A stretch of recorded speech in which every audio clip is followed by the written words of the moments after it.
Okay, let's go. Oh, and do let me know if audio needs adjusting.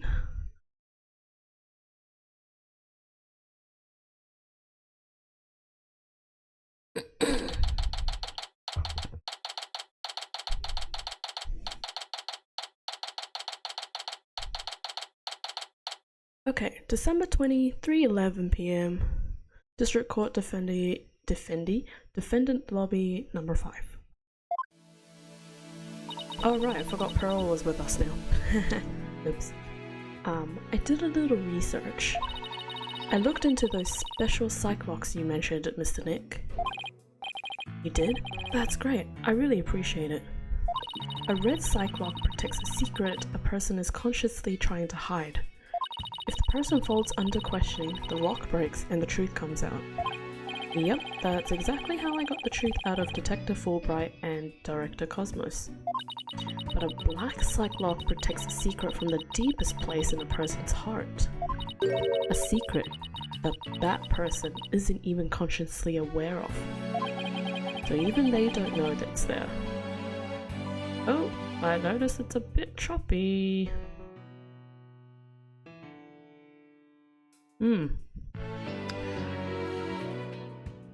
Can't be that bad, right?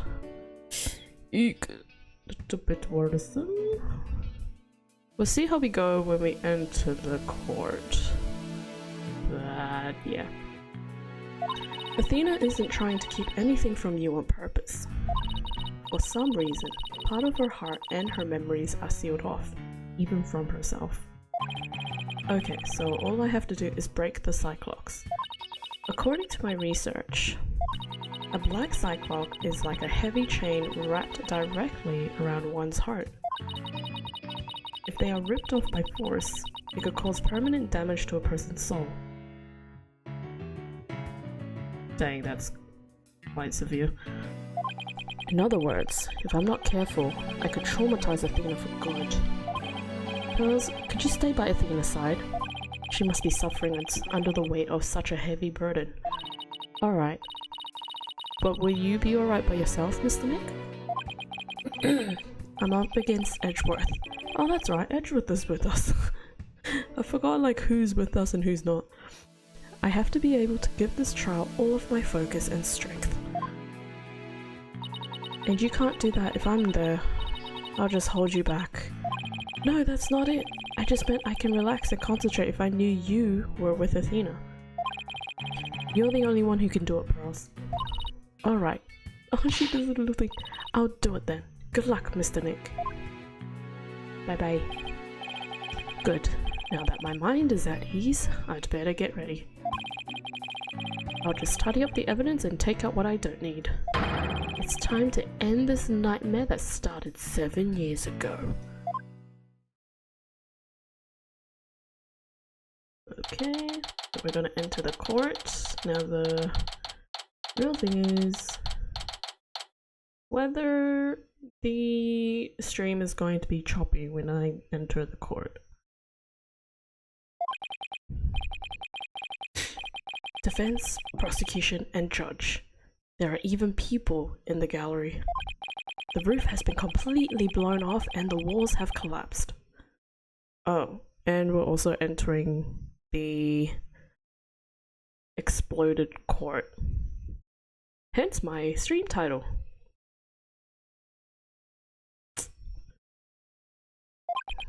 But today, this ruin is my battleground. Oh dang. I'm surprised they got people to sit in here. Also, I just noticed Clonko, which either one of those, is standing on a box.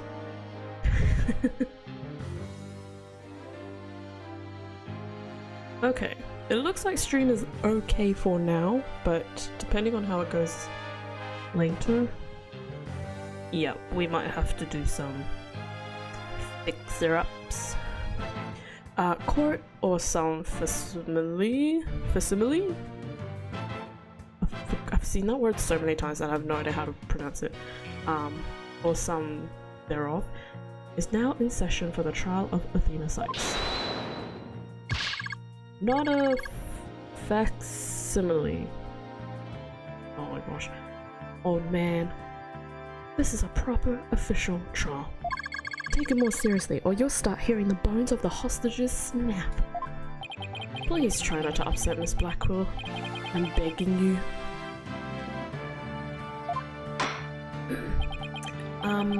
Court is now in session for the very serious and very proper trial of Athena Sykes. Okay. Oh my gosh, Edgeworth. This is no trial, it's nothing more than a ridiculous farce. What did you say? Edgeworth, did you not hear what I just said to His Honor? However, this ridiculous farce has a very important meaning for our legal system. Recall the case of the UR1 incident in which a prosecutor was found guilty of murder. That case ushered in the odious? The heck is this vocabulary? The odious dark age of the law. I see what you're after. If we can find the real truth behind the case today, precisely, the darkness will be dispelled and glory shall be restored to the court system. Prosecutor Edgeworth, you sound as if you know something of this truth. I do indeed. A new suspect has emerged in the UR1 case. For 7 years, Simon Blackwell has refused to speak in order to cover for someone else. Brace yourself, Phoenix. Here it comes. I'm sorry, Wright, but the situation is what it is, and I must do what I must. The prosecution moves to indict Athena Sykes on the count of murder in the first degree. Cutscene? Ooh. Regardless the circumstance, I intend to question the defendant with all I have. For that is a part of my creed.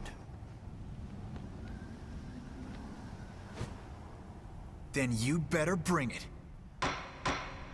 If the two of you are ready.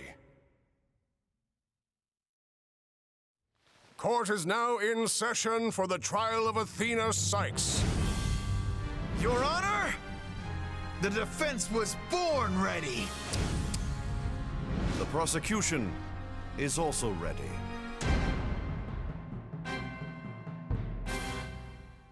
I'm not gonna lie, I got goosebumps. This immense tension between us. It's like we're picking up right where we left off. It's my duty to clear Prosecutor Blackwell of false accusations and end this insanity. Oh, he took off his glasses actually. He actually took off his glasses. I don't know why I struggled to say that sentence.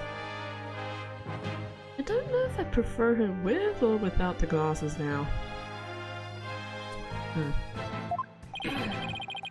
But I have no intention of losing Miss Sykes either. She's a very promising young lawyer. I know without a doubt that Athena is innocent.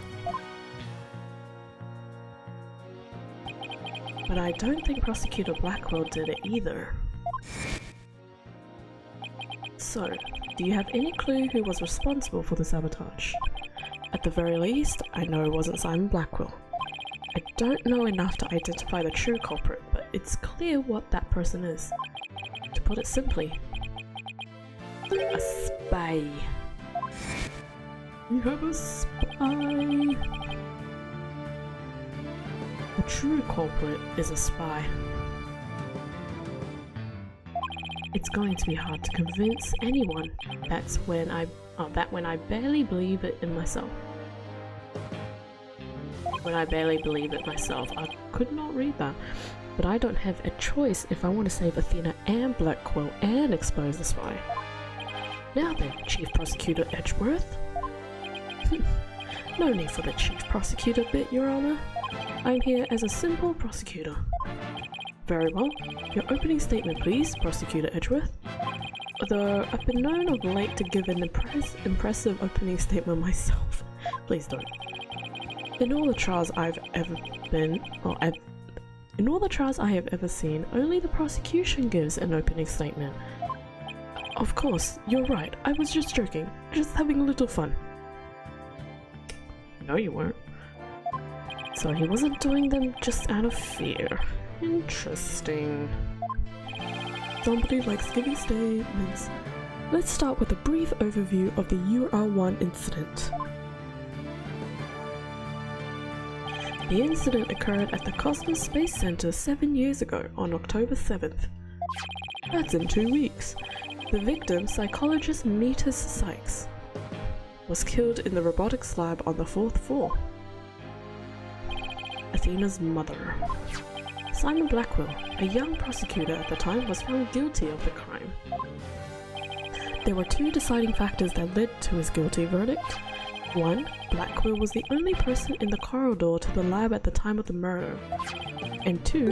This photo, which captured the moment of the crime. Very incriminating evidence indeed. It would appear that the only conclusion is that Prosecutor Blackwell did indeed. Are you kidding me? I'm not accepting any conclusion of the kind. This opening statement is over. Now hurry up and call the witness. Excuse me, Miss Blackwell, but we must follow proper procedure for these things, you know. Or perhaps we should heed her wishes, Your Honor. She is the trial sponsor after all. Besides, the courtroom is chilly, and sitting for too long can't be good for your back. Oh, you are kind to show such concern for the welfare of the elderly. Skilled as ever at playing the court puppeteer, I see. The prosecution calls its first witness. A witness who decided to bring forth new testimony after 7 long years. Is it Cosmos? New testimony? And just who is this witness anyway? Oh, it's Wright? Huh? Sorry, let me just reply this text very quickly, sorry.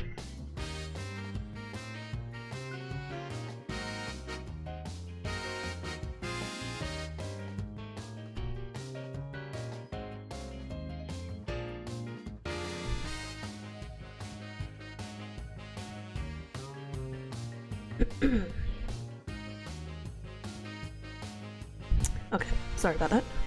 Bobby Fulbright's the name, in justice we trust. What are you doing here? I'm just here to speak to the hostage taker, Ms. Aura Blackwell. Oh, okay, that explains everything. She says she's too busy with confining and threatening the hostages and all. That doesn't seem to stop her from constantly chiming in through Clonco. I'm nothing more than an observer in this. Do your best. I'm watching you. Believing her brother innocent, Miss Blackwell has been conducting her own investigation. And though her current actions are hardly lawful, I think we can at least hear her theory. I have here Miss Blackwell's notes on the investigation she conducted. And I'll be giving testimony based on these notes. Here I go. Okay. Aura Blackwell's theory. Simon isn't the murderer. He was trying to cover for someone. Someone else was at the scene at the time they said Simon committed the murder. I mean, if he really was out to steal the moon rock, then why the rolling case? Because he was using it to hide someone inside, that's why. And the only person small enough to fit inside that case was Athena Sykes. And that's Miss Blackwell's theory. It totally goes in the face of the official ruling, huh? About the case she mentions, there were other rolling cases like that one in the lab. But they're not for traveling, they're apparently for moving parts and equipment. I vaguely remember seeing 3 cases, all different sizes. At the last trial, they thought that Prosecutor Blackwell used the case to steal the rock. And they had a perfectly good reason to think that too. You see, there's a security camera in the corridor that leads to the robotics lab. And that camera footage captured... I skipped a word. And that camera captured footage of Black Quill leaving the scene with the case. Did you guys also notice that the screen kind of went from the plan to like a split second of Fulbright to this screen? Because that is a very weird transition. I feel like that was not supposed to be there. I can see why that footage helped to bring his trial to a quick end. It's very convincing, that's for sure. 7-year-old video.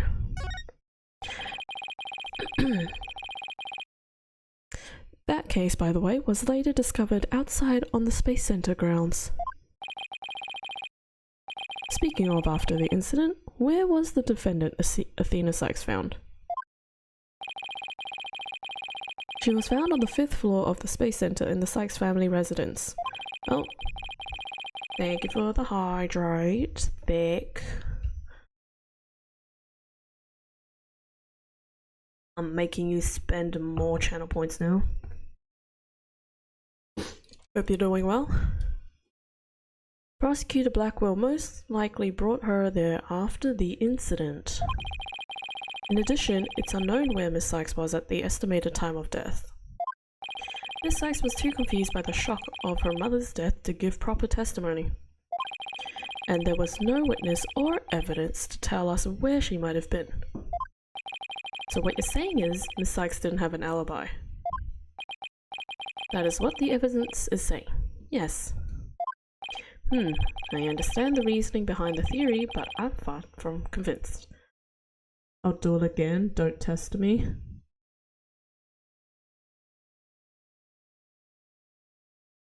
The victim is the accused's mother.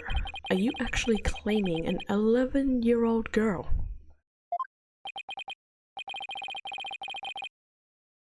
I'm not sure if it's choppy yet, or if it will be. So... it's so far looking okay. To me, anyways. I don't know for you guys. Eek. Of course, the girl had a very strong motive. Dr. Sykes was a psychologist who wrote many papers about speech and emotions. You're aware of Athena Sykes' special ability, aren't you, Your Honor? Are you referring to that therapy thing? Yes, she's done it quite a few times in court. The ability to read emotions from speech and the subject of her mother's research. Well, as long as it benefits society, I don't see any particular problem researching it.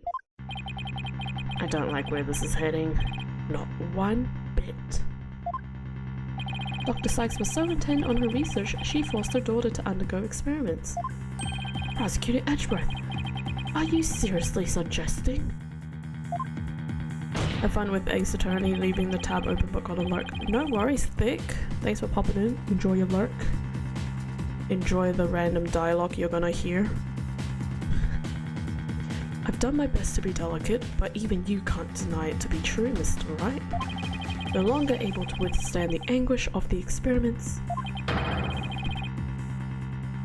I don't like this close-up of Edgeworth. It's kind of... eek. Doesn't look right. And since you are, it's not choppy at all. Okay, great. Well, kind of looking a bit choppy right now, but it's manageable, I guess. Miss Sykes felt her only choice was to kill her own mother. Oh, this is definitely choppy.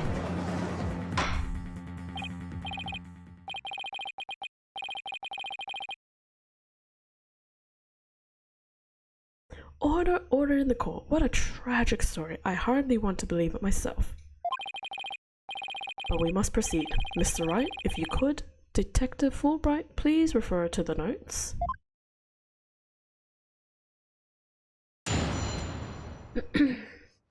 Cross-examination.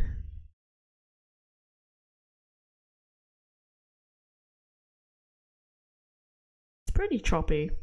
It looks pretty choppy. Apparently not, so... Simon Blackwell isn't the murderer. He was trying to cover for someone. Hold it! The prosecutor Blackwell willingly accepted a death sentence to protect someone else. Yes, that's precisely what Miss Blackwell appears to believe. And that is what I believe as well. Prosecutor Blackwell is no murderer, Mr. Wright. But Athena Sykes certainly didn't kill anyone either, Mr. Edgeworth. So it appears neither of us can afford to go easy on the other. Fine. I expected no less. Ooh, I remember this tense atmosphere. It's so invigorating. Okay, Judge. Sure. I'm only reading notes here, but yeah, I feel extra invigorated too. So let's keep going. Someone else was at the scene at the time. They said Simon committed the murder. Hold it! But that's just speculation. Objection! No, Miss Blackwell has proper grounds for her claims. Objection! Then why didn't you say so in the first place? Objection! Oh, we're just going back and forth now. You're the one who screamed hold it and cut me off. These guys are 30-year-olds, by the way. This sounds like a little kid argument. You're the one who did it. No, you're the one who told me to do it. Fine, so maybe I jumped the gun by a teeny weeny bit. Now I know what they mean when they say close enough to argue. Moving on. That was a pointless thing to press. Hold it! Rolling case. This rolling case, I suppose you mean the one that existed in the photo with Prosecutor Blackwell in it? Ooh. But was absent when the crime scene photos were taken? Yes, that's the one. And Miss Blackwell has drawn a conclusion from these two photos. She has? And what is that conclusion? You're the one with her notes. This cross-examination's so dumb.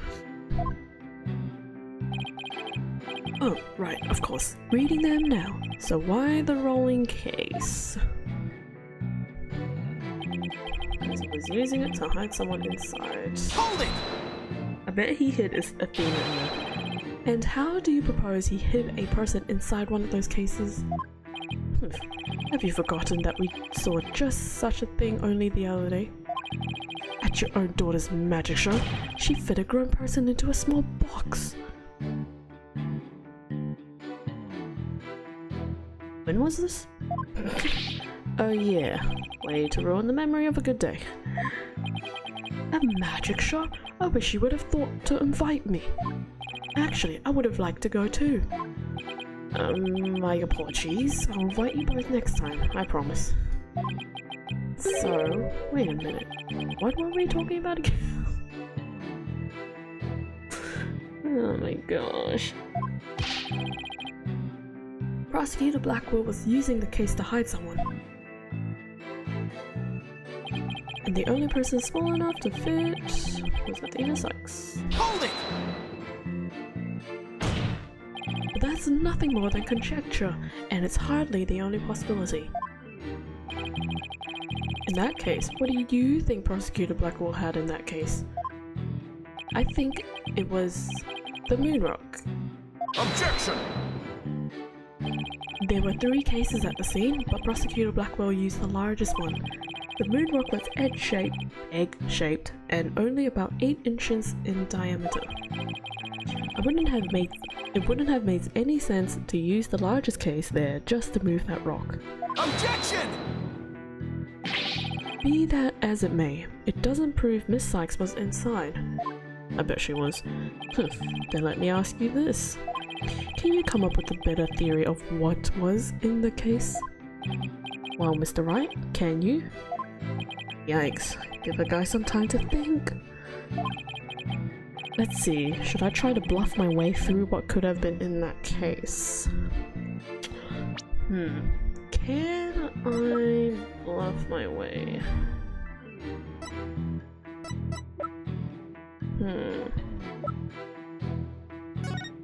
What could have been in that case? Also, where is the robot's arm? I mean, body, not arm. The arm's right there.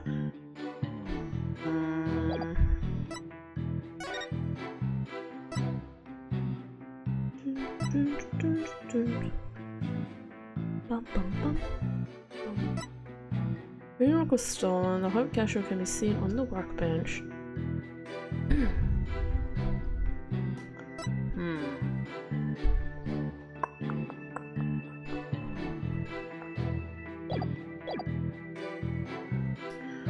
I guess I have to bluff my way through?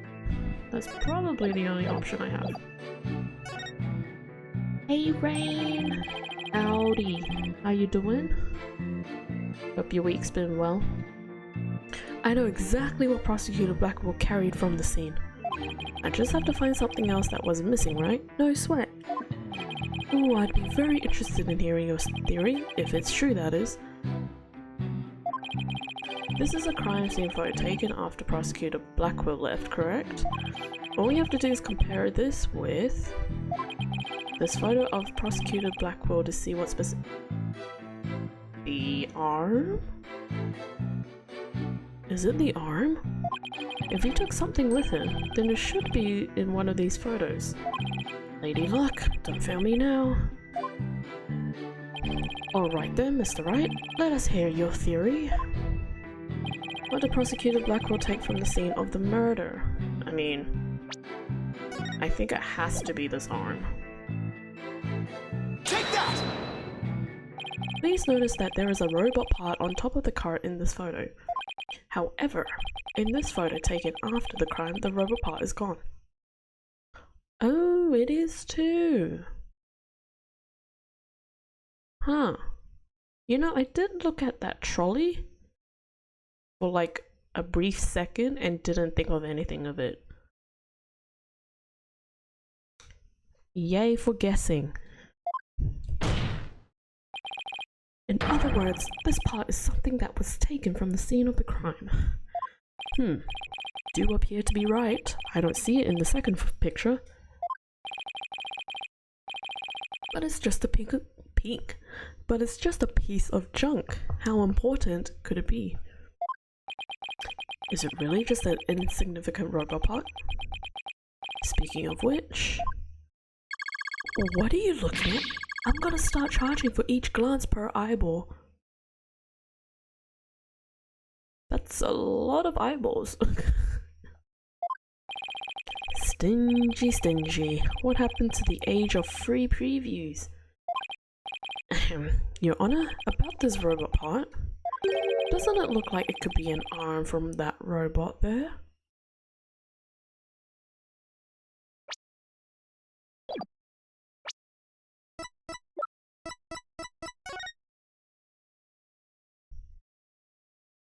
That's orange.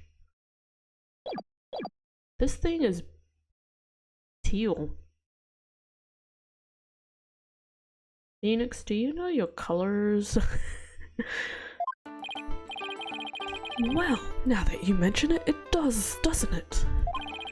But the case is still too big to be practical, excuse me, for just the Moonrock and an arm and a robot arm. But it was it really just the one arm that was in there? It wasn't Athena in the case. Then maybe. I believe there was another robot at the scene that looks just like the one here. Your Honor, it is the defense's assertion that it was this other robot that was in the case. What? Oh, might be a bit choppy, sorry. Objection! We can't be certain that part belonged to a robot. Yes, it looks like the arm of one before us, but it could be something else entirely. I bet I have to present that photo with the robot and the whole team. Besides, it's wrapped entirely in bandaging, making it difficult to verify what it is. Objection! I know for a fact that it is a robot arm. I can even tell which robot it belonged to, just by looking at it. With this information, we can investigate whether it was there at the time or not. But Mr. Wright, I thought you were more of the technologically illiterate type.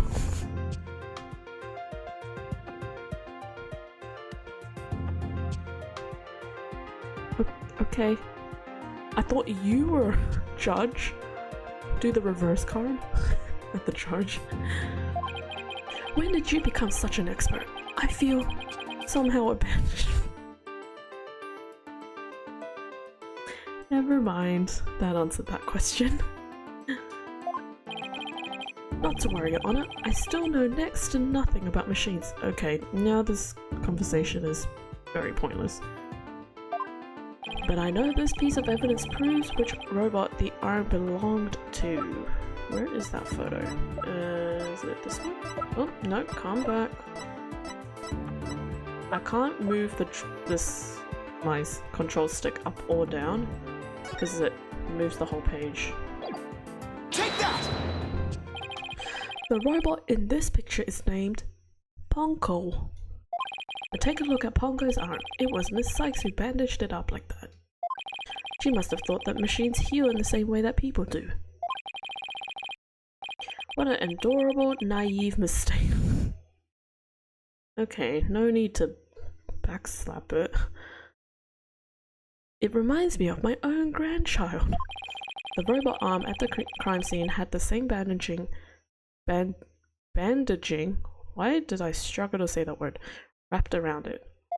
In other words, this robot arm could belong to none other than Ponko.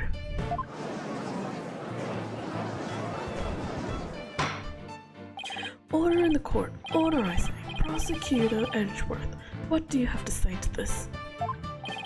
I concede that the robot is about the same size as a child, but I cannot grab its knees and curl itself up into a ball. Even if it was the largest of the cases, the robot couldn't have possibly fit in there. The case does comes up. Okay.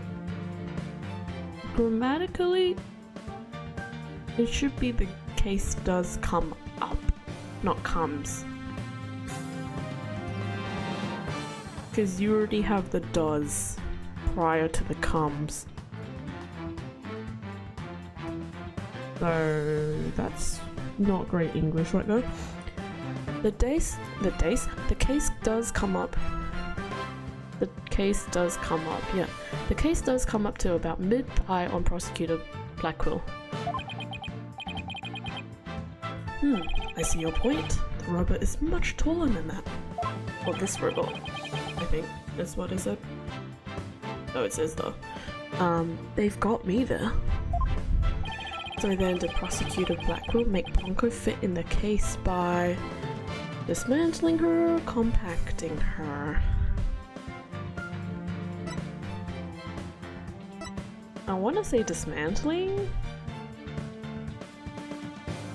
Because at that point she's already half dismantled, so maybe dismantled? Of course Ponko would fit.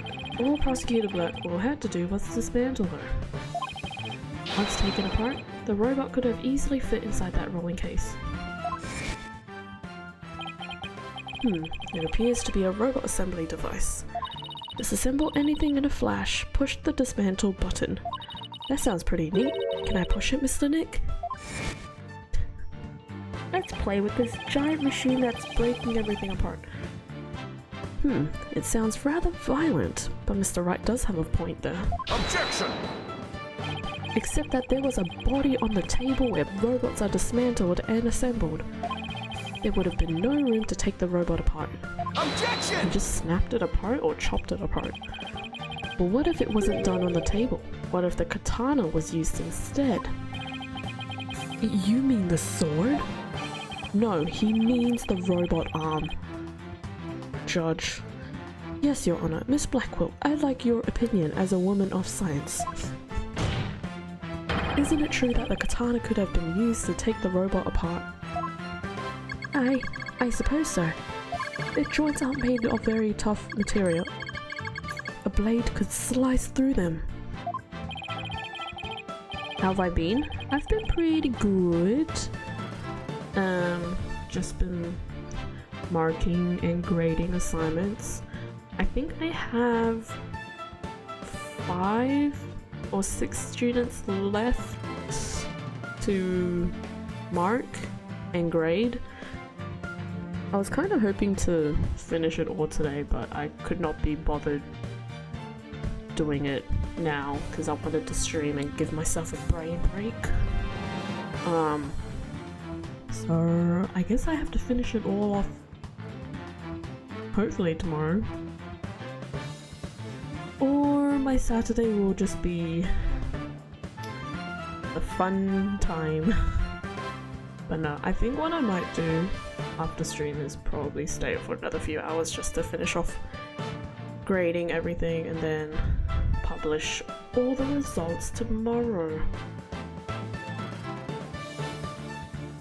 Because I think I'm like in between the far behind and slightly ahead with publishing school results, because we have a certain standard where once the assessment is completed, like the students have either submitted an assignment or have published or have done an exam, you have pretty much 2 weeks from that point to mark and publish their results, which isn't a lot of time.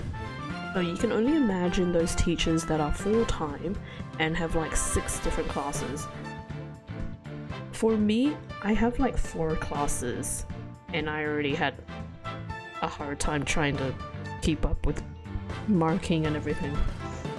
And I have 2 shared classes. No, I have 3 shared classes. So I took 2 of those classes to mark, and then the other one my colleague took. So yeah, I technically had 5 different classes to mark, which, boy howdy, was a lot of work. I don't envy your work. Yeah, no.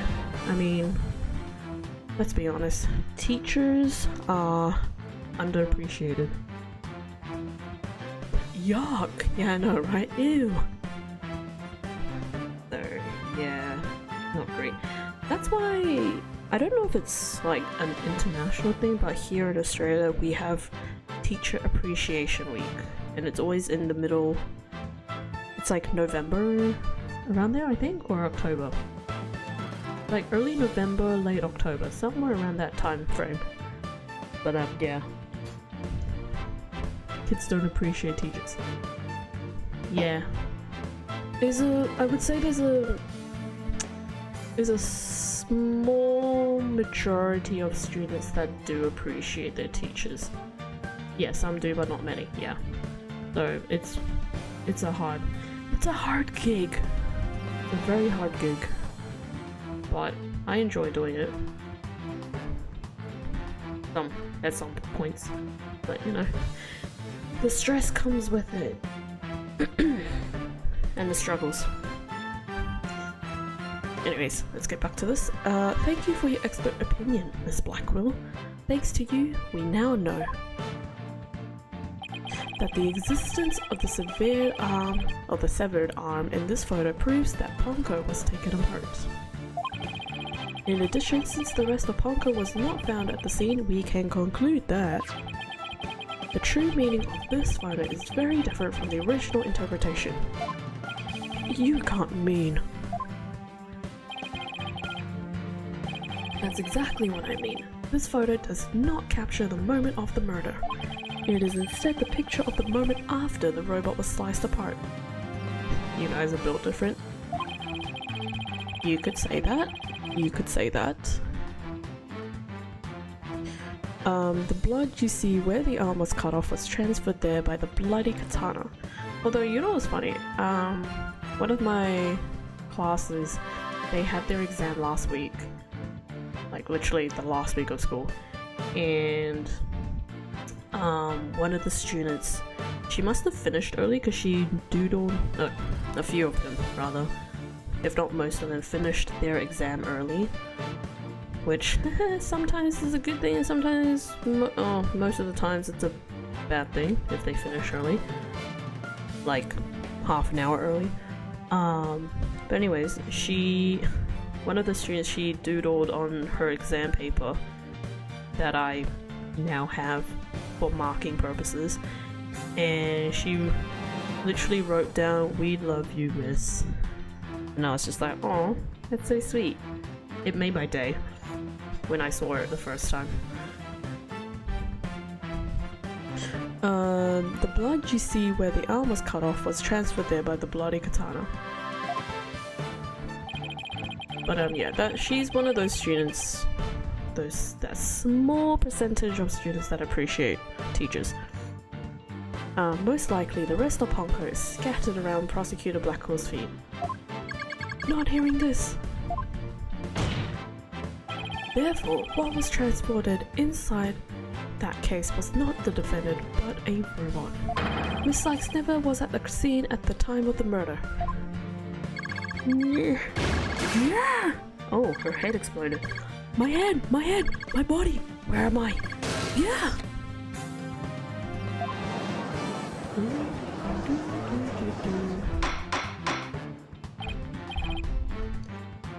Order in the court.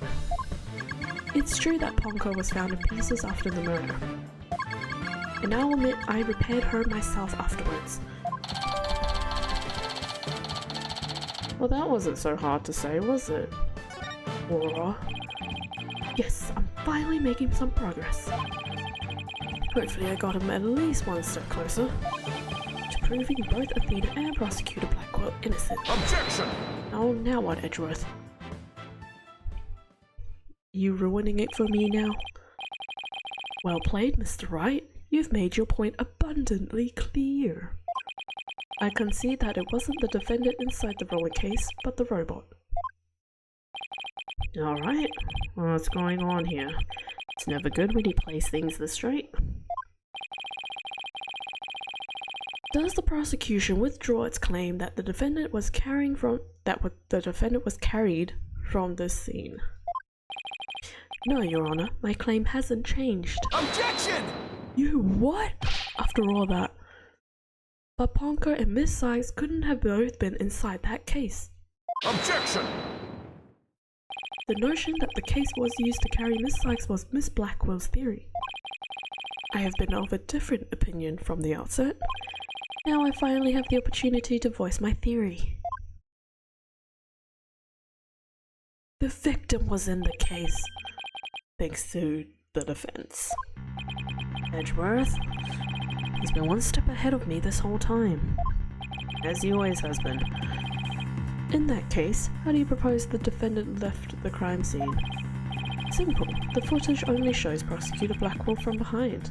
What's more, he's holding his arm in front of his body, as if he were holding something. Or someone. I don't think he's holding someone. The shadow would be different. And the way he's walking would be different. What kind of theory is that, Edgeworth? That's hardly evidence. I have proof. The surcoat Prosecutor Blackwell was wearing. Really? Really? Oh boy.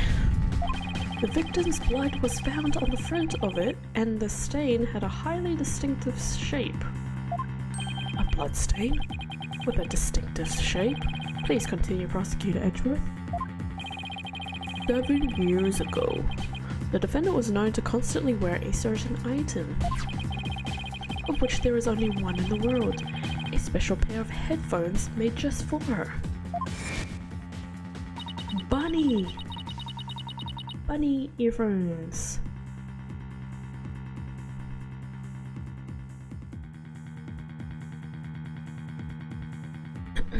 She always wore these big, heavy-looking headphones. She said her mother made them for her as part of her research. Analysis showed the blood stain to be in the exact same shape as these headphones.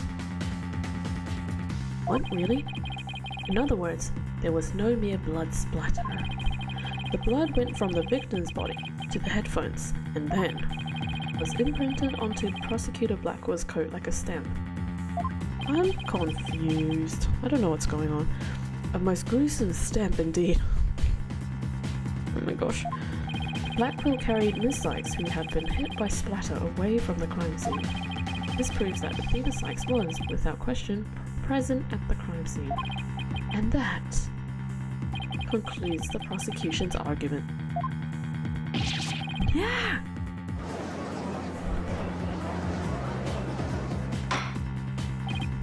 Order? If the defendant was indeed at the scene, it deepens the suspicion against her. Objection! But we've also shown that the robot was there at the scene as well. Objection! I hope you're not making the ridiculous claim that a simple robot was the real murderer. I don't really think that, no, but you can't say the possibility isn't true. Detective Wright, was the robot questioned at the time?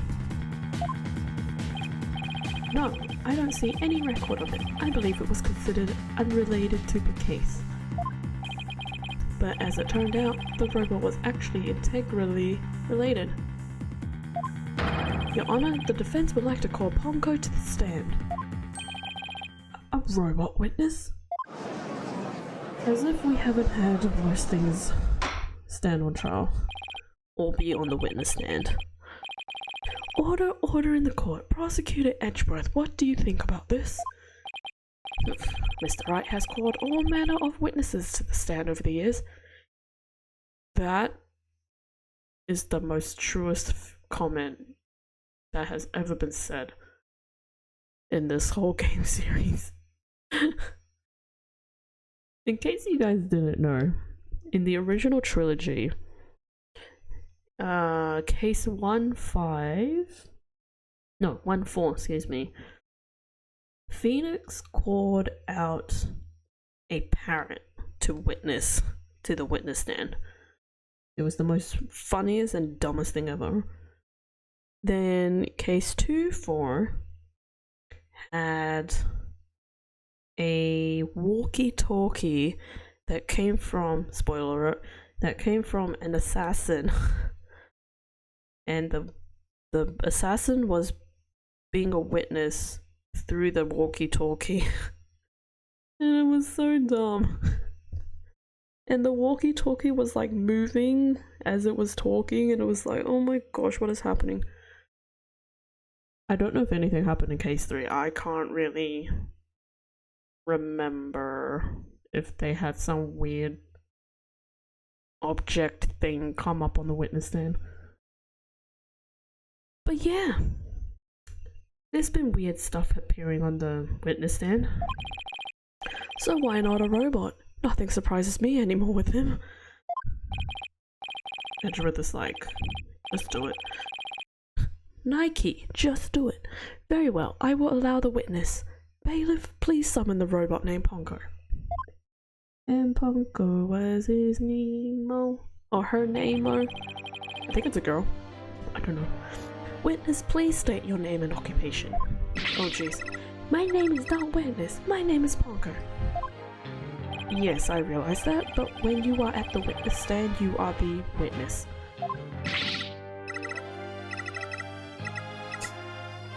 No, I'm not. I'm Ponko. Say it with me. Ponko. What an utterly inflexible little robot. You're the last person who should be calling anybody inflexible. You remind me of my grandchild who just learned his own name. Oh, how precious. Can you stop bringing up your grandchild? Alright, Ponko, I'm going to ask you some questions. Questions? You have questions? Hooray! What are your questions? I want to know if you were there at the scene of the murder of Metis Sykes. It was 7 years ago, on the 7th of October, around 2 PM in the robotics lab. Certainly, just one moment. Searching data. Search complete. Yes, I was there in the robotics lab. Wow, you said that with such ease. It would seem this robot's testimony is necessary to this case after all. This is great. I just knew Ponko must have seen something important. A murder committed right before this poor little girl's eyes. It's inexcusable. The judge seems ready to adopt Ponko as another grandchild. Oh my goodness me. So, little Ponko, do you think you can give us your testimony today? Little Ponko. Witness testimony. What I saw. Sorry about the small choppiness that's been happening throughout the stream. I hope it hasn't been too major, but by the looks of it, it seems okay. I have the stream up on my phone, so I can kind of see what's happening, but I think it's fine. I went to the robotics lab at about 2 PM for my regular recharge. Just as I was about to charge up, Athena came in and hugged Mummy Metis. And then Mummy Metis fell down. After that, I was recharging, so I don't know anything. After I charged up, I was cleaning the room, and Mr. Simon came in. And then an error occurred. There is no data after that point. Because you got chopped up. Well, it sounds like the defendant was, without question, at the scene. However, it doesn't appear that the witness saw the actual moment of the murder. I disagree. This testimony shows that the defendant did indeed commit the crime. What? Wait, what? At the end of the day, we mustn't forget that this witness is still a machine. You are not wrong. Being a robot, its understanding and capacity to express itself are limited. Oh, its understanding and capacity, excuse me, misread that. So what are you suggesting? The witness's statements need to be interpreted. For example, the terms hugged and then later fell down. Adults don't usually fall down after being hugged by a child. Oh. Smart thinking. They don't, but yes, what this witness's statements are telling us is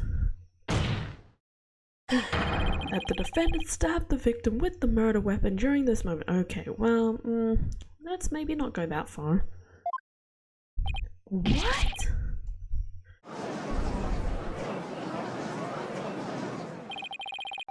That is quite a bold claim. Before Miss Sykes hugged Dr. Sykes, did the two of them converse? Yes, they did. They spoke to each other very loudly, but I don't know what they said. Athena's usually so quiet, so I was surprised. Spoke very loudly. You can interpret this to mean they argued. I see. Murder after a heated argument, and then the victim fell down. I agree, that does sound like a reasonable interpretation. However, Ponko doesn't seem to remember anything that happened after that. When I am recharging, I go into sleep mode. As for all of us, when we sleep, we are recharging. But I remember everything before that. I have a very good memory. You may as well admit defeat now, right? A cross-examination would be useless. We're going to be cross-examining, aren't we? Don't be ridiculous. A cross-examination is never useless. Until now. Think about it. Robots don't lie. This robot is both an important witness and valuable evidence at the same time.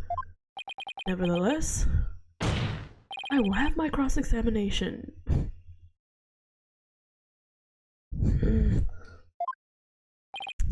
I see you haven't changed. You never were one to worry about wasting time.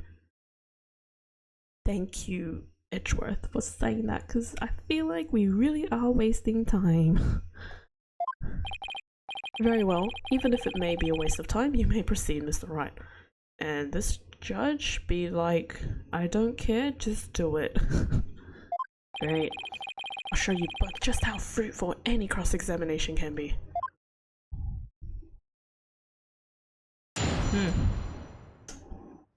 Okay. What I saw. Ooh, sorry. That was probably a bit loud for you guys.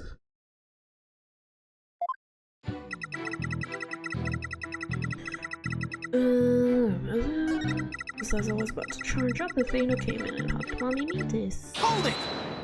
Oops, sorry. Banged my controller on the table. Hugged her, huh? Which Edgeworth took to mean stabbed her with a weapon. You said the two of them were talking before Miss Sykes hugged her mother, is that correct? Yes, they were talking very loudly, but I couldn't tell what they were saying. Couldn't tell? Even though they were speaking so loudly? I'm only allowed to listen to voices that are directed at me. If it listened to every voice, it would be a little better than a mobile eavesdropper. Well, that explains why some of Punko's testimony is so vague. It's a shame that our little friend wasn't listening in, however. Could have learned what they were talking about just before Dr. Sykes was killed. Now then, what happened after that? Then Mommy Meatus fell down. After that, I was recharging, so I don't know anything. Hold it! I don't want to delve it too deeply here, but could you tell us how the victim appeared and acted at this moment? Mommy Meatus was very surprised when she was hugged. I heard her heart pound. What? Her heart? Mr. Wright, have you forgotten about this document we found in the robotics lab? I did.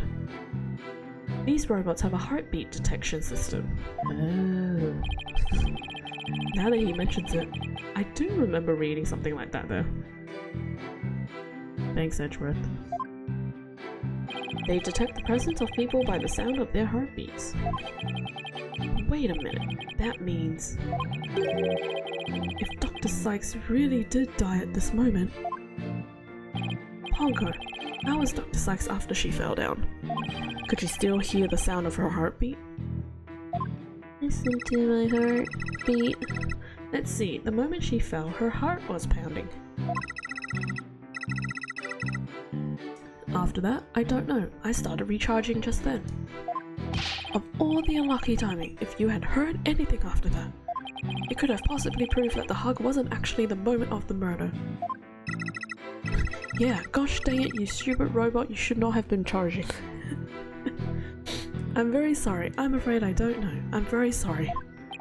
The robot is decided to go into sleep mode automatically, so it can't be helped. Gosh dang it, you stupid robot, you should not have been recharging. But it does appear it detected an increased heart rate at the moment of the stabbing. Ugh. After Mommy Meatus's heart started pounding in surprise, she fell by the window. It was the round window on the workbench side of the room. The workbench, huh? Ponko must be talking about that table to the right of where that giant robot is now. Still don't know what that giant robot is, by the way.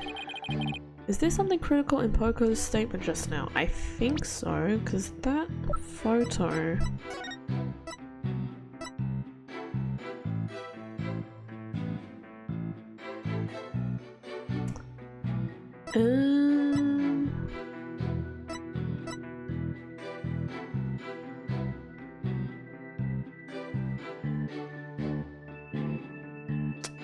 There's no blood?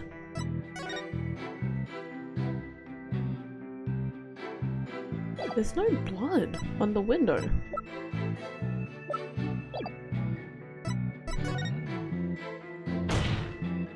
Your Honor, I believe the statement is critical. I like it added to her testimony. Sorry, just had to finish my tea. It was getting cold. Very well. Ponko, could you please add that statement to your testimony? That's a good little girl. this judge be weird and creepy? Mommy Meters fell down near the round window on the workbench side of the room. Hold it! Let's see. There are 2 round windows in the robotics lab. Which one did you mean? The one on the right, near the hanging scroll. That hanging scroll was Mommy Meters' prized possession. Okay, in the pictures of the crime scene from 7 years ago, there is definitely no blood. A hanging scroll and a Japanese theatre mask hanging on the workbench side wall. But is there some problem with this statement? Thank you for the big fat hint, Phoenix. By the way, guys. Oops, I pressed up by accident. Thanks to those that are lurking and hanging out in the chat. Appreciate you all watching or listening.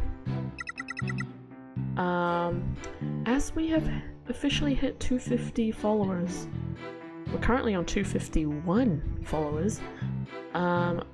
It means that I will be planning a Cadence of Hyrule streams. So I will be playing Cadence of Hyrule soon. I don't know when yet. Depending on how I go with my other plans for the other games. And I still have Spirit of Justice after I finish Dual Destinies. And then I still have Investigations to play. I have way too much Ace Attorney to play. I just realized. Because my plan is, I finish this tomorrow. And by this I mean this episode. And then I'm maybe gonna play, well probably play the DLC of Dual Destinies next week. But that means that I won't be playing Echoes of Wisdom the day it comes out. So having said that, I will be playing Echoes of Wisdom on my birthday week, which is the week after next week. So kinda got it more or less planned out. Then after Echoes of Wisdom, I'm not really sure yet. It's a bit of a up in the air thing because I still want to plan my collab stream with Suki. So that would be either next month after Echoes of Wisdom or in November. Yeah, I'm not sure. There's so many different things. I don't know. Anyways, yeah, that's what's kind of happening right now. Amazing. Yeah, it is amazing. I hit the 250 in my previous stream. So thanks to everyone who has followed and or subscribed so far. Appreciate the support.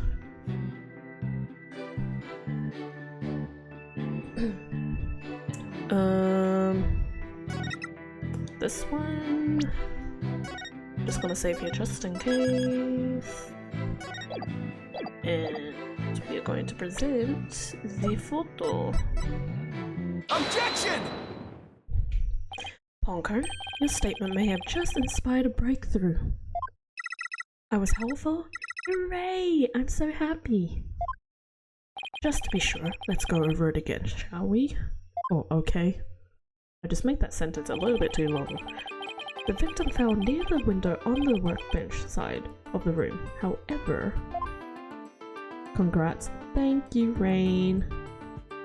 And thank you for following and subscribing. Her body was discovered on the operating table. But the operating table and the workbench are 2 different locations. What? Exactly, Your Honor. We just learned a new crucial fact. What can explain the 2 very different locations of the body? I'll tell you what.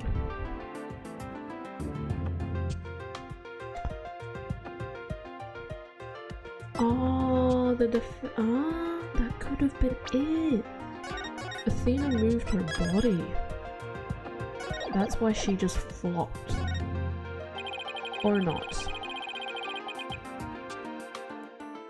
Oh well. The fact that the body was observed in two very different locations indicates that the defendant moved. Yeah, no, that's not it. Okay. This one? This one. Guys, pretend you didn't see that. Okay? My brain blast did not work then. It was a lie! An 11-year-old girl couldn't have moved the heavy body of an adult. Okay, yeah, I didn't really consider that. Oops. So the only explanation is that the victim walked to the operating table herself. In other words, a Ponko observed near the workbench couldn't possibly have been the moment of the murder.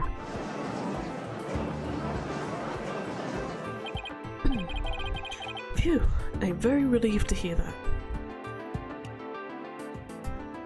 Cool. Glad to know that the murder wasn't committed in front of little Ponko here. You can clearly tell what the judge cares for more. Or who, rather. The robot is not even alive. Well, it's alive, but not alive. You know? I feel like at this point I shouldn't really be caring about what the judge is thinking or saying, but it's just the stuff that he says is so out there and so dumb half the time that I have to question it.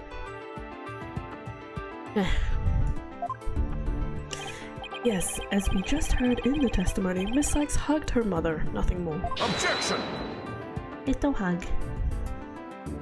Thanks for the mother. Right. It's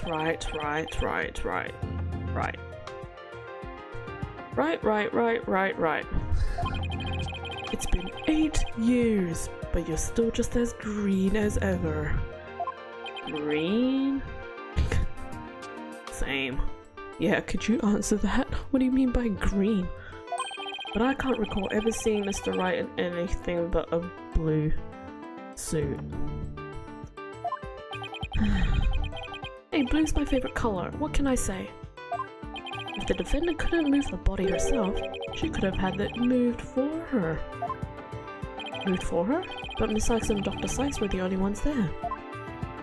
The robot. I agree, since this robot is equipped with heartbeat detection system, he would have been aware of another person's presence if someone else had been there. We can therefore conclude that the defendant and the victim were the only ones present. Then who do you suggest moved the body? Don't you know it's in the nature of a robot to help people do things? Yep. There it is. Miss Panko. Panko. Like pancake. Miss Panko. Oh dear. Allow me to ask you a question. My name is Ponko. Say it with me. Ponko. I believe you said you were cleaning after Dr. Sykes fell down. Did you happen to move something large onto the operating table? Yes, I did. Athena asked me to. Athena asked you to? Yeah, she moved the body. And what did you move, little Ponko? I don't know. Unless something has an ID tag, I can't tell what it is. An ID tag, you say? Yes, a tag with a barcode on it. Why is barcode 2 words? Should be 1 word. What? We robots scan them to tell us what a thing is.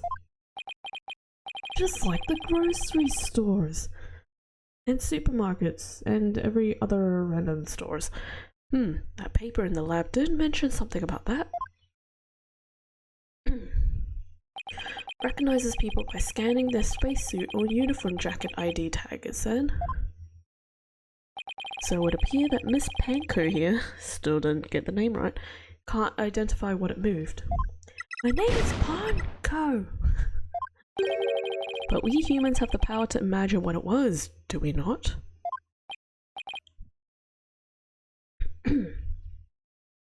We do? Well, I do at the very least. Okay, way to brag. Miss Panko, on the defendant's command, moved the body onto the operating table. Yeah! Once again, I am so sorry for any choppiness that comes up on the stream. I don't know what's happening. My frames have been dropping for some strange reason, and I don't know why.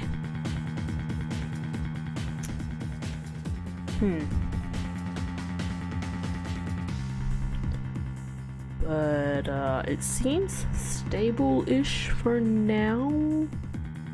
But I don't know how long it's gonna be until this whole choppiness situation is fixed. But I appreciate you guys for putting up with it. Ponko, did you really move Dr. Sykes' body? This is really important. Isn't there any way you could tell us? I don't know. Without an ID tag, I can't tell. Give it up, Wright. If the victim's heart was stopped, the robot's detection system would be useless. Furthermore, Dr. Sykes usually wore her white coat while she was working. She kept the jacket with her ID tag on it draped over a chair in the robotics lab, and only wore it for special occasions. In other words, the victim wasn't wearing her ID tag at the time. From the robot's point of view, her body was simply just another object. Objection! But Ponko is equipped with a facial recognition system. If she really did move the victim, she would have recognized the body as Dr. Sykes. But she didn't, so that means... Objection! Her face can easily be covered with a piece of cloth, a mask, or anything else for that matter. Without her facial features hidden, with her facial features hidden, the robot wouldn't be able to tell it was Dr. Sykes. That's right. To summarize, Miss Sykes stabbed her mother near the workbench, then, using the robot, she moved the body to the table where she removed the sword and was stained in blood. You saying an 11-year-old could do all that? You have a crazy imagination, Edgeworth. A bit up there. Woohoo! Woohoo! Big summer blowout. Order! But if that's the case, then I have a question. Why did the defendant move the body to the operating table in the first place? You want a reason? Very well. What? You can't possibly have an explanation. Your emotions blind you to the truth. You can learn a lot from our robot friends. Calm and rational though. Oh, calm and rational thought will open your eyes to the truth in front of you, Mr. Wright. Now then, do you remember the operating table's one special feature? I believe I read that robots can be assembled and disassembled there, isn't that right? That's right, and to the defendant, who was just a child at the time, the table was like a magic box that could make robots appear or disappear in seconds. But in the end, my mom just put her on the operating table and fixed her in a flash. I was so impressed by what my mom did. I even asked her if she would put me on the table and fix me if I ever got hurt. It looked just like magic to me, what she could do. Oh, that's not good. You can't possibly be suggesting. This young, sheltered girl had a difficult time distinguishing robots from people. But take a look at Ponko's arm. It was Miss Sykes who bandaged it up like that. She must have thought that machines heal the same way that people do. What an adorable, naive mistake. It reminds me of my own grandchild. Flashback to like 5-10 minutes ago. No way. I refuse to believe it. Miss Sykes made a childish, naive, and cruel mistake. She thought that if a robot could be dismantled and vanish without a trace... Prosecutor Edgeworth, if you're about to claim what I think you are, I demand that you word it as delicately as you can. With all due respect, Your Honor, all I can do is present the truth as it stands.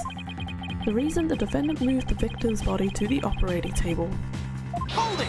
Don't say it! No, don't say another word, just stop! Was to dismantle the evidence so that she could get away with her crime. That can't be true.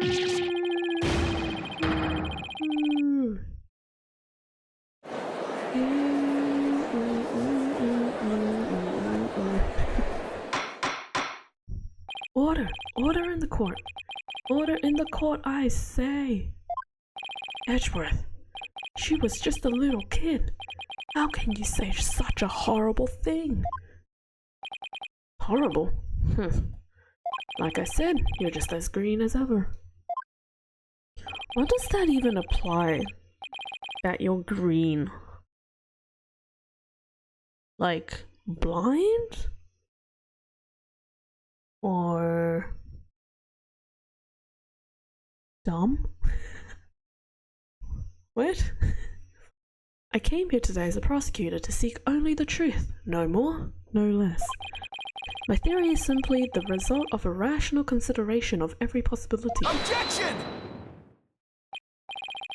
But dismantling isn't the table's only function. It can make repairs as well. It's conceivable that Miss Sykes moved her mother to the table in order to fix her. I suppose that could be another way of interpreting it. But dismantle or repair, it doesn't matter either way. What do you mean? After murdering her mother, Miss Sykes may have come to her senses. Perhaps she did want to make it appear as if it had never happened. And that's why she tried to repair her mother. Yes, that's one possible explanation. But we mustn't forget the facts of this case. The victim was observed to fall down after being hugged by the defendant, and the body was moved per the defendant's command. These two facts that indicate the defendant's guilt, remain unchanged. Those can't be true. Mr. Wright, do you have any evidence to refute the prosecution's claim? Evidence? Right, let's see. I can't think of any. I'm afraid I don't have any evidence. Well, okay, that's game over. Since becoming chief prosecutor, I've learned that the truth isn't always pretty. Now accept the truth, Mr. Wright. Your subordinate murdered her own mother. Your Honor, the prosecution demands a verdict. The hostages have suffered enough. What a terrible and tragic conclusion. If the defense has no counter-argument, I see no need to further prolong this trial. Edgeworth's argument, why is that so hard to say? Edgeworth's argument seems solid enough, but there's no way Athena could have ever done anything like that. Where's Apollo? What do I do? There has to be something, but I can't think of a single thing. Who said that? Oh, hello Blackwell. Where did you come from? Prosecutor Blackwell. This is quite the farce you are conducting here. I could die from laughter. Prosecutor Blackwell, what are you talking about? What I'm talking about is that your argument is based on an entirely false premise. Go on, we're listening. Could this be the miracle I need? But what is Prosecutor Blackwell trying to pull here? 7 years. For 7 long years. This case has been on my mind. Not for an instant did I not think of it. I'm the one who killed my mentor. I don't think you can alter that fact now. Your boldness, I will take to the stand, and I won't take no for an answer. Of course, Prosecutor Blackwell. Please go ahead. Oh, great. 7 years ago.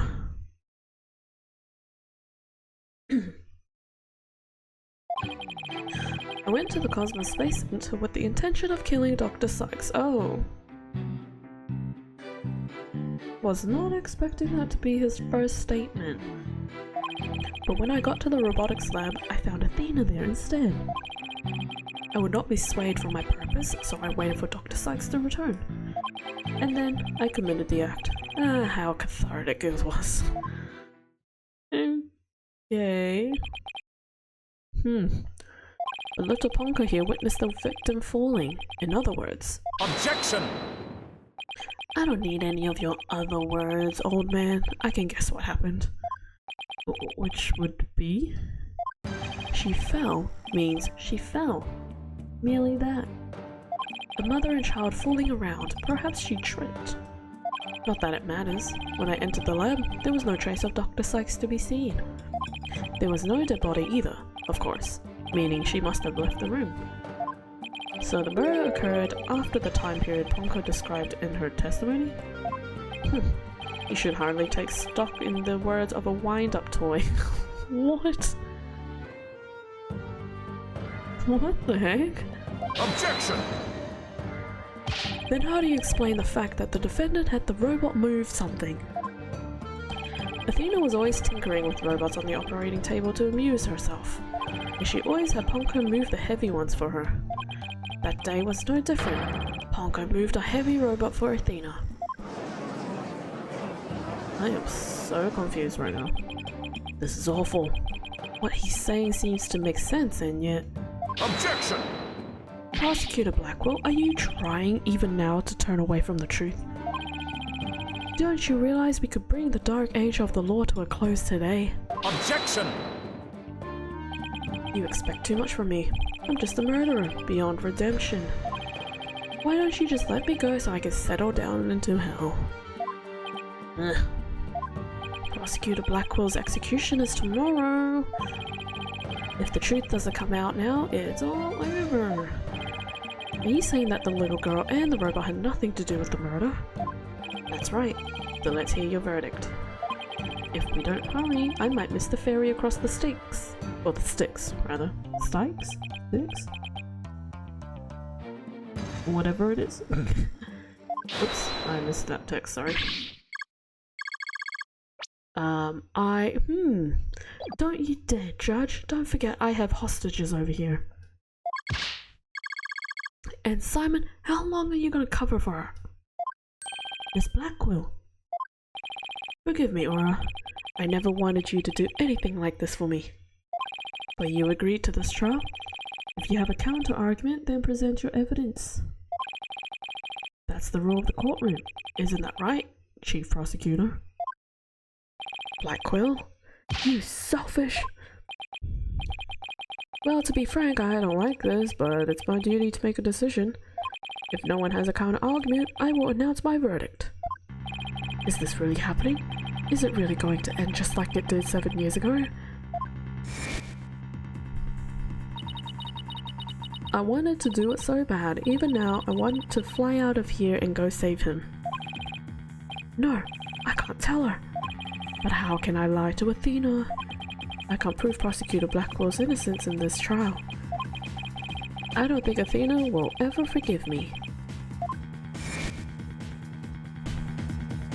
I can't let this happen. But I just don't have the evidence to counter Prosecutor Blackwell's testimony. Where is Apollo? Please tell me Apollo shows up.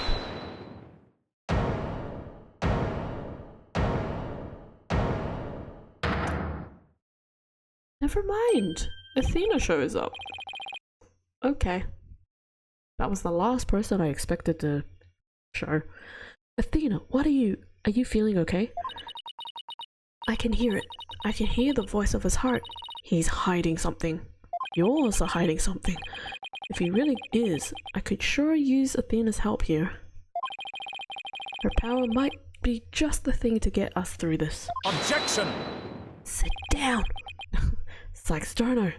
No need for you to chime in here, just accept that you're innocent. Objection!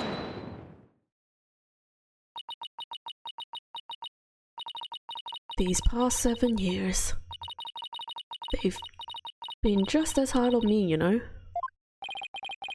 What are you talking about? Do you remember? That horrible, horrible trial. Cutscene. Never mind. Please, you have to listen to me. He didn't kill her. His heart is screaming that he didn't kill her.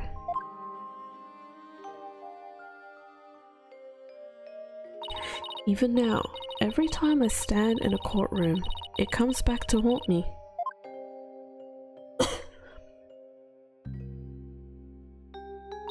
Not being heard, no matter how hard you try. Feeling so helpless. You guys remember this dude? Caught in people's stares, so scared that it feels like your chest is in a vise. Or viz. Viz? I'm terrified of courtrooms. I want to run out of that door even now. Then do it. No, I'm kidding. And yet, you found a way to keep your fears at bay and become a lawyer. Or became a lawyer. I think it was became. Thanks. That's because one day I came to realize that I had to fight. I couldn't give up. I exercised hard and I studied hard. I wanted to become the strongest lawyer I could be. This day has finally come. The day I've been looking forward to with all my heart. This is why I became a lawyer. This is why I studied psychology. It was all to save you from this false conviction. But Miss Sykes, do you realize what it would mean? You are the accused after all. If you prove Prosecutor Blackwell innocent, then... The only thing that matters is the truth. It's my duty to find out what the truth is. Simon, please give me this chance. The chance to shake off this fear that's been with me for 7 years and to face the truth. Man, there's so much drama happening right now. Athena is being so brave, confronting her past like this. This might really be the last chance to save them both. Prosecutor Blackwell, please testify one more time about the incident 7 years ago. Fine, but your efforts will surely be in vain, for I am not a man who can be cut down easily. Here we go, Simon. Let me hear the voice of your heart. Let me hear your heart beat. We're hacking, boys.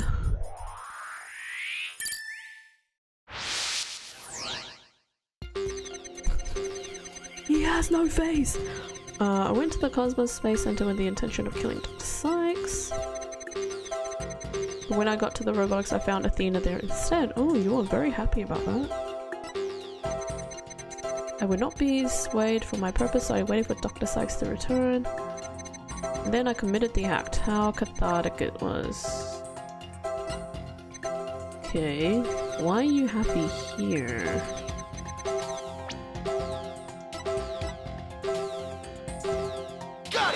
There we go.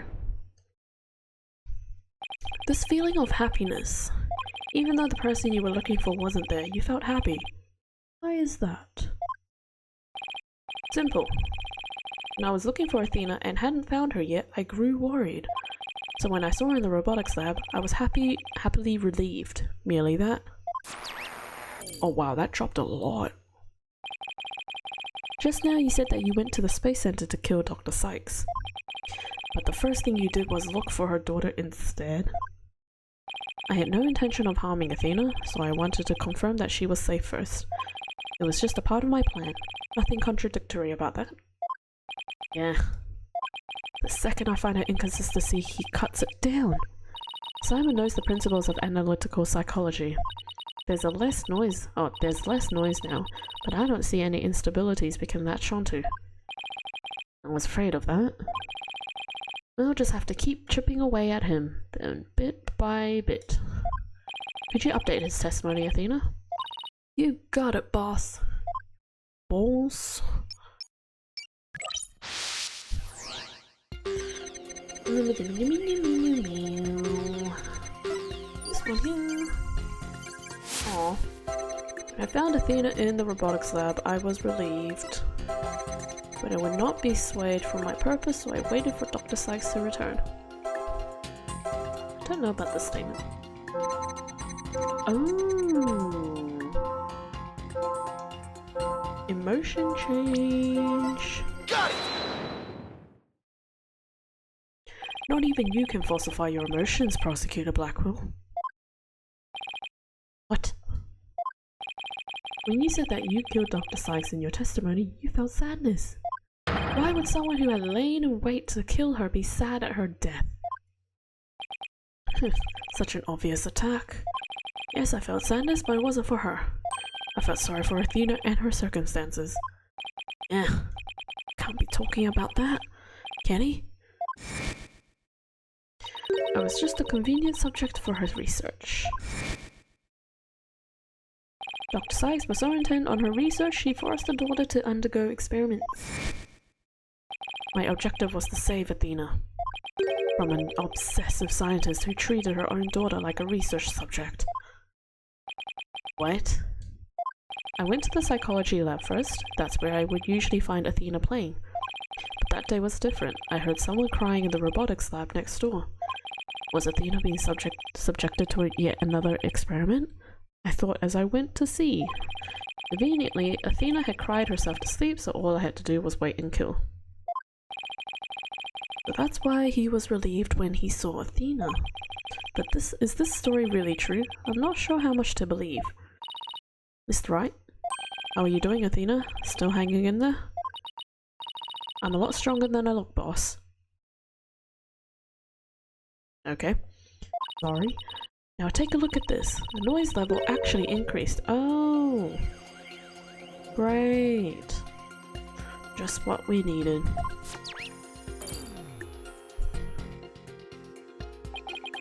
It went up? I've never seen it do that before. Prosecutor Blackwell's lying somewhere in his testimony.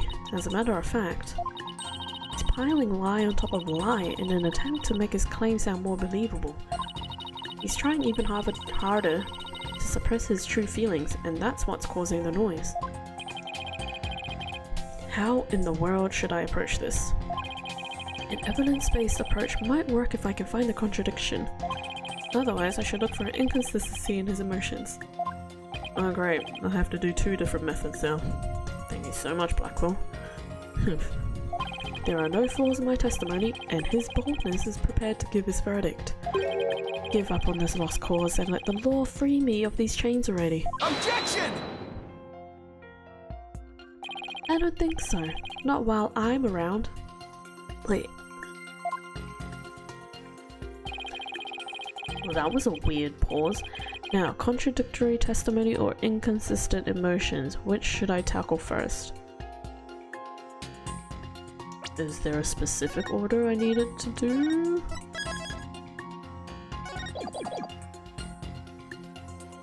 Emotions? Okay, let's look for inconsistent emotions. Got it, boss. But if you want to try looking for a contradictory statement instead, just let me know. I can easily switch over. Oh. Okay.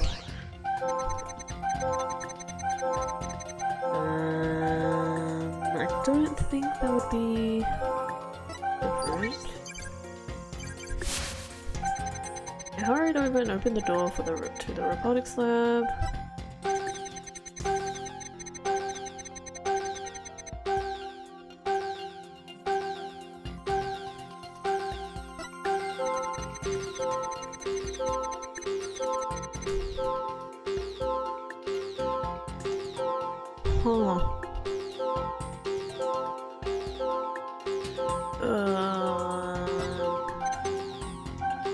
Where's my laptop slice? He's probably surprised because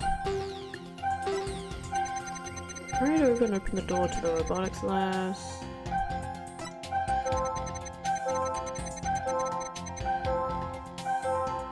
Oh, I don't know if this part is choppy for you guys. I'm so sorry if it is.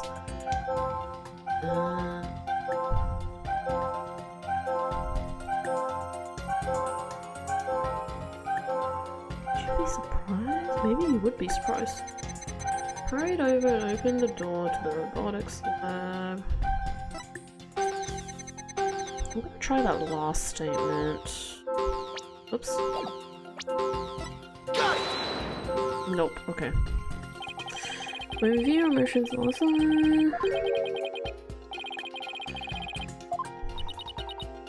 Maybe we made a mistake.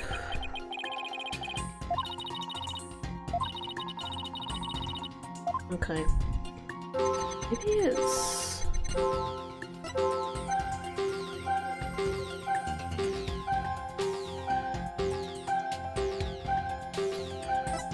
Maybe it is this?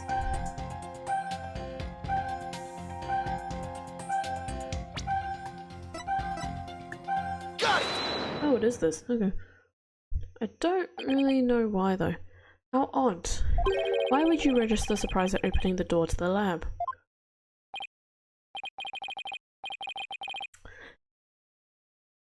I guess that makes sense if you were to be surprised to see Athena there, maybe? Tisk, alright, fine, I'll explain if I must.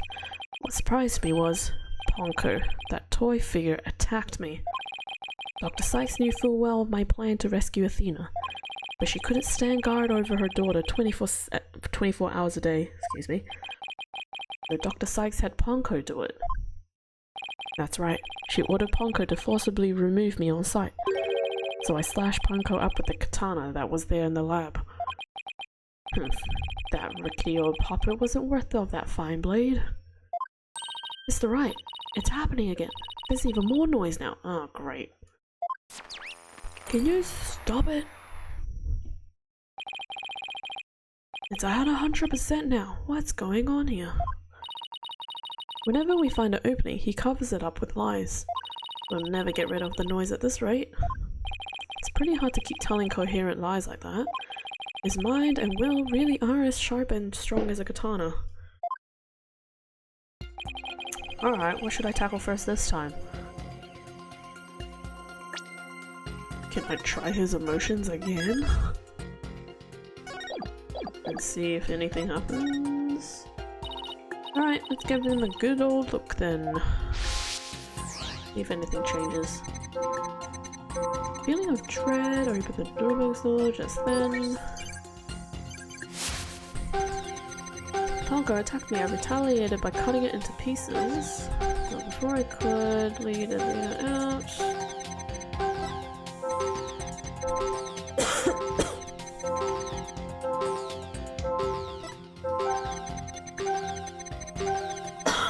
Excuse me.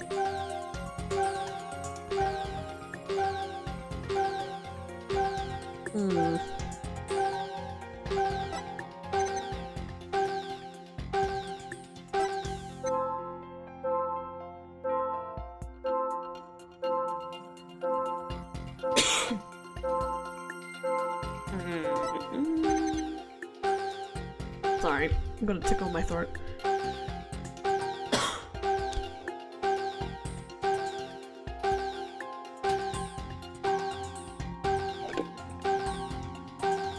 Oh my gosh.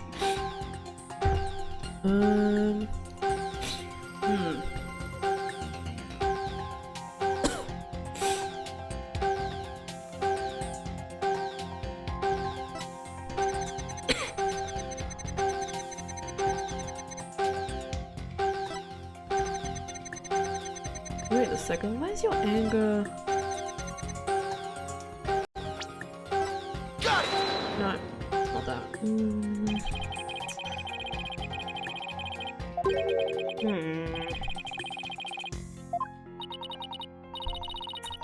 Let me try again. You don't see any problem with his reactions, we could try his testimony. I feel like that's a hint, so we're gonna take that. The feeling of dread, I opened the robotics door just then. Ponko attacked me. I retaliated by cutting it into pieces. Before I could lead Athena out of there, across my luck, Dr. Sykes came in. I refused to hand Athena over, so I had no choice but to kill my mentor. What is there? The victim's blood on it. Who's the victim again? Is it? Are we talking about me? I'm so confused. Who's the victim?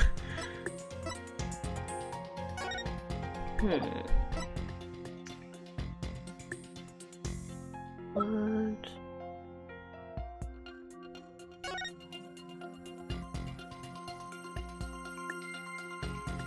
I think it's the order.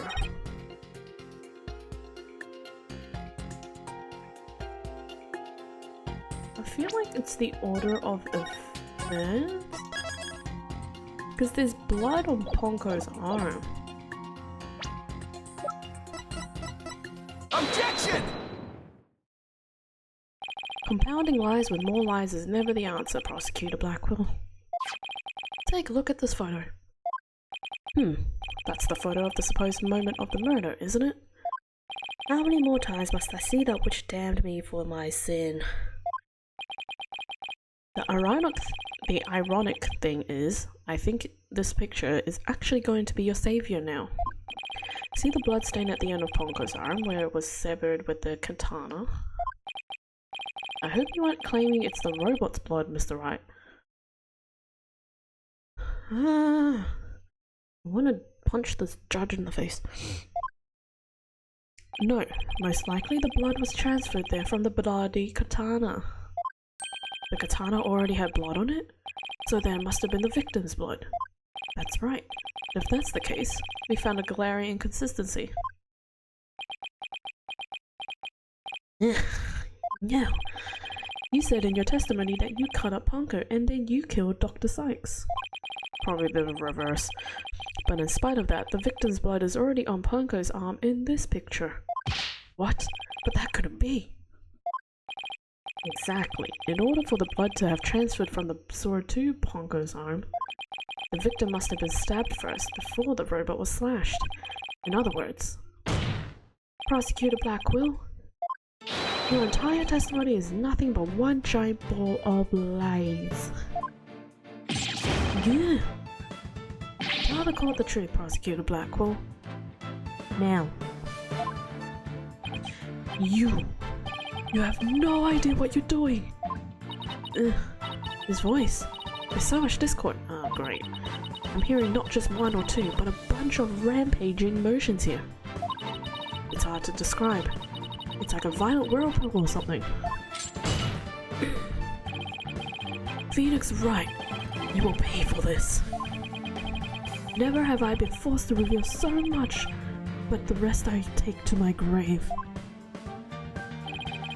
Prosecutor Blackwell, you are on the witness stand. You are obligated to tell the truth. Isn't that the rule of the courtroom? What? It is? All of these complex emotions, they seem to be flowing from one source. I bet he is really angry right now. I think whatever he really saw that day is what's causing these feelings.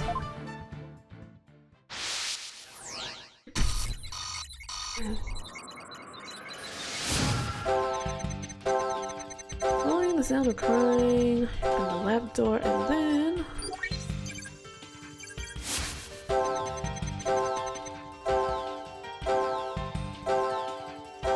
saw that terrible scene. Before I could lead Athena out of bed, press my laptop aside, came in. I had no choice but to kill my mentor. That terrible scene? What's causing strong emotion? Is it the chair?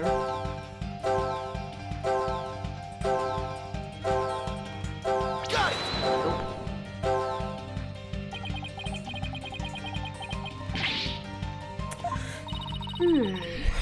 Alright, guess that's not it then. What could cause the emotions? That terrible scene. Okay. Got it! Oh.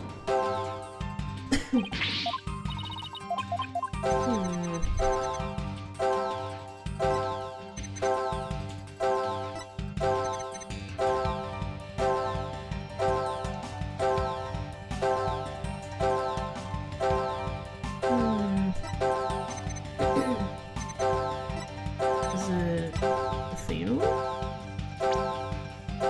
You something. Got it! Oh, it is Athena. Oh, okay. I initially thought it was Athena, but I was like, nah, probably not. When you opened the door and saw Athena, you became overwhelmed by your emotions.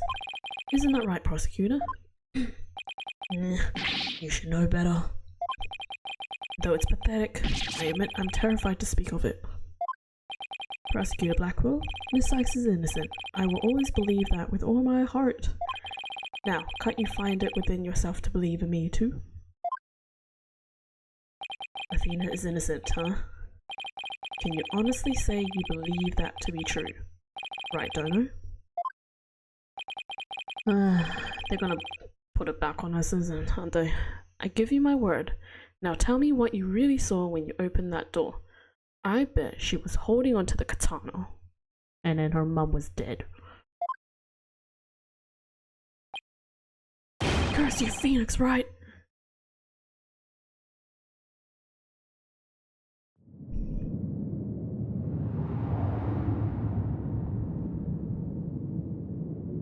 It was a tragedy, one I'll never forget.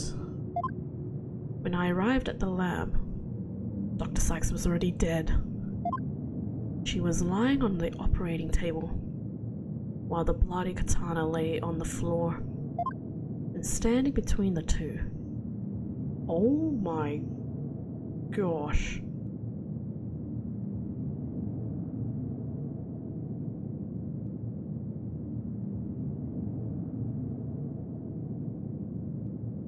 That is a very gruesome scene. Dang. Standing between the two covered in blood was Athena. She smiled with a far-off look in her eyes as she sweetly said, I don't like where this is going. Oh my gosh, that is horrifying. Something's wrong with Mom, so I'm taking her apart to fix her. Oh my gosh, that is so scary.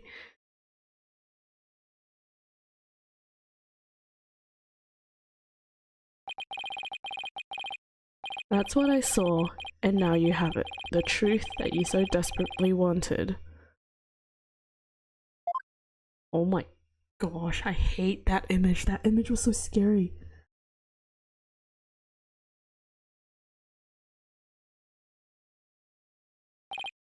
No. Prosecutor Blackwell finally tells the truth. And this is what it is? It's beyond devastating. I tried to take my mother apart.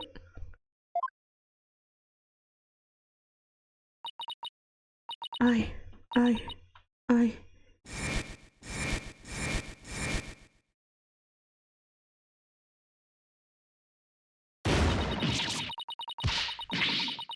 No.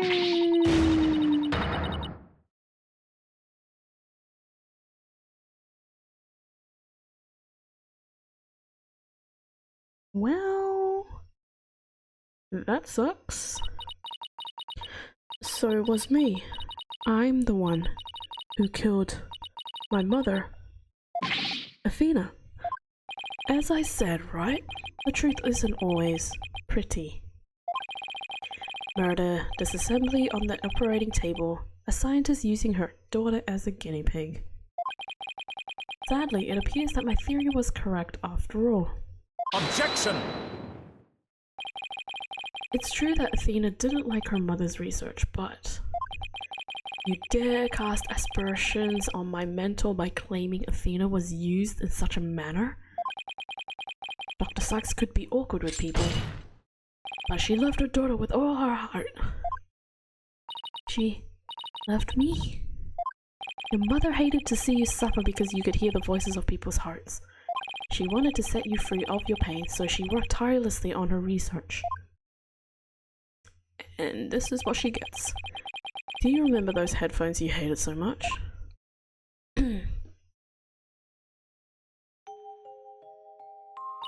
Yes, my head hurt even every time I wore them. No, Athena. It's just the opposite. They emitted sound waves to nullify emotional input from the voices of people around you. Your power was much stronger than it is now. And those headphones were what enabled you to carry on with everyday life. No, that can't be true. Then why would I have done something like that to somebody who loved me so much?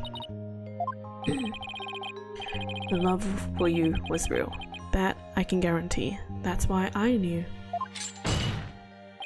that what happened had to be some kind of mistake. I couldn't let you be punished for it.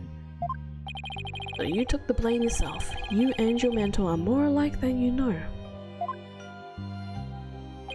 Ponka was a witness, so I put it in the case, held Athena close, and vacated the lab. Oh, so you did carry her out. Okay. My apologies. I threw Ponka away in the boarding lounge trash chute, and I hid the case on the Space Center grounds. It would seem that we now have all of the facts of this case. Hold it! No, not yet. It can't end like this. Objection! Do not disgrace yourself, Mr. Wright. The truth has been revealed. Or are you the type of man to turn your back to things that disagree with you? I'm not, but this... I can't give up now. I have to say something, anything, even if it's a bluff. I always managed to pull through that way in the past. I have to make it work. That was 7 years ago. The defense is prepared to present evidence. Mr. Wright. Yes, Athena? It's okay. You can stop now. I don't want you or anyone else to suffer any longer. For my sake.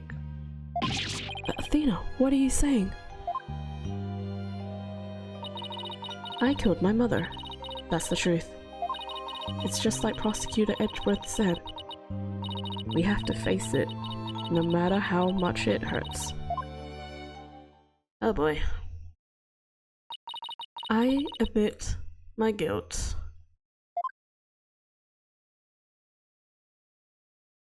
But could I please be granted just one chance to tell everyone what I recall? It appears Miss Sykes is much braver than you, Mr. Wright. What say you, Your Honor?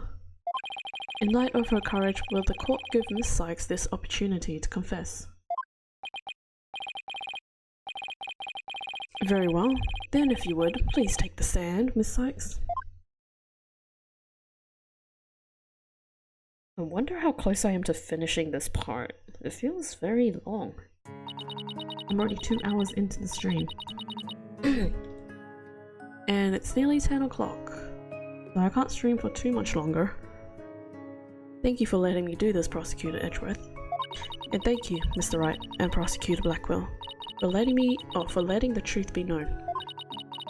Now we can finally move forward, and everyone's suffering can come to an end.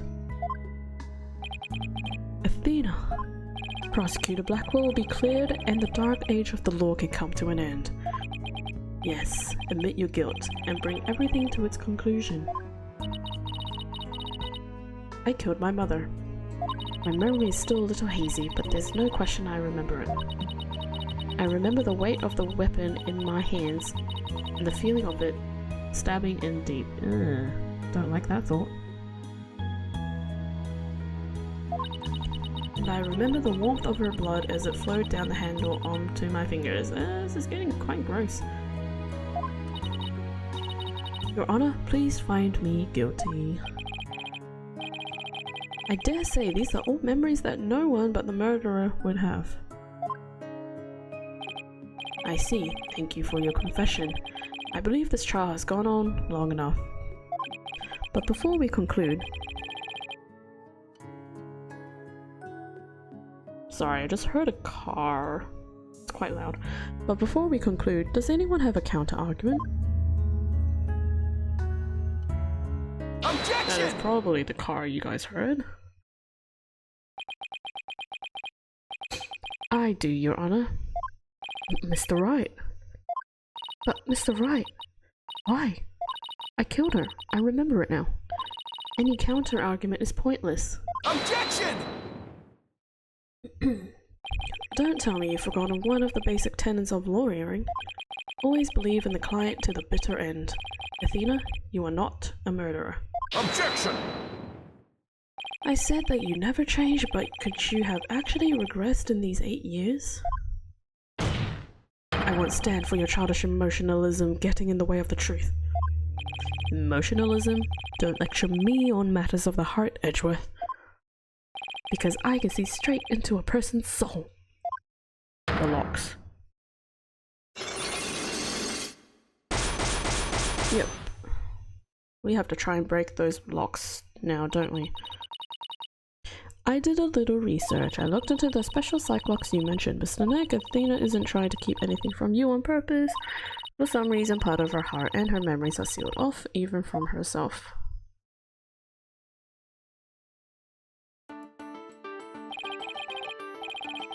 There's still a chance. Somewhere deep in Athena's heart, there might still be a memory that not even she knows about yet. It might be looking for a grain of sand somewhere in the cosmos, but still. That memory might contain a new fact that could prove her innocence. I hope for everyone's sake that you are not just bluffing, Mr. Wright. Now then, is there or is there not a problem with Miss Sykes' confession? My memory is still a little hazy, but there's no question I remember it. I remember the weight of the weapon in my hands and the feeling of it stabbing in deep.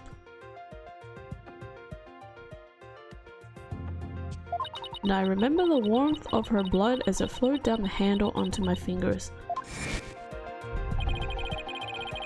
The sword! Because there's a knife and a katana. There's definitely something wrong with her memory of the event, I can just tell. If there's a problem with her confession, please prove it to this court now. Let's save, it's been a while. Katana.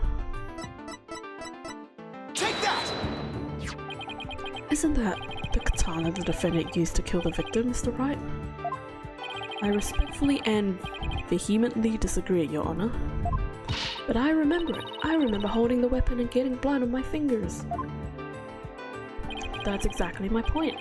If blood really did get on your fingers while you were holding it, there should be blood on the handle.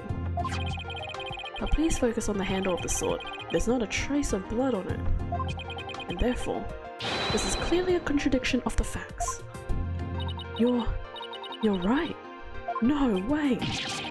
Oh my. Oh me, oh my. Objection! The defendant must have simply confused a portion of her memories. She mentioned it was hazy to begin with, and we can't mull over every minor detail.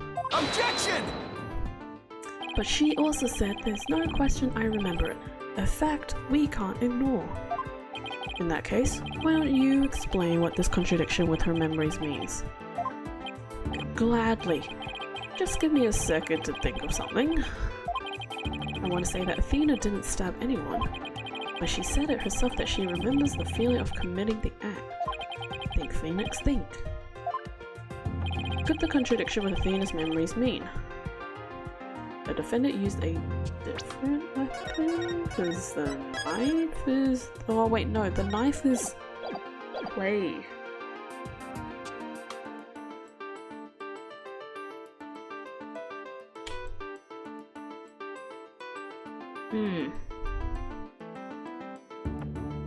Unless it is the knife.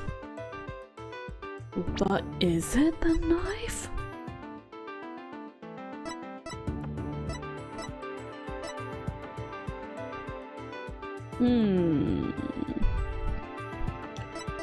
Oh wait.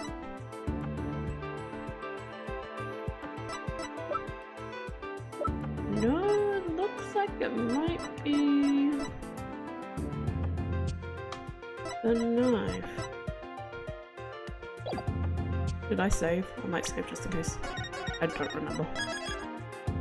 Probably did. Miss Sykes said blood flowed down the handle, but the katana's handle was spotless.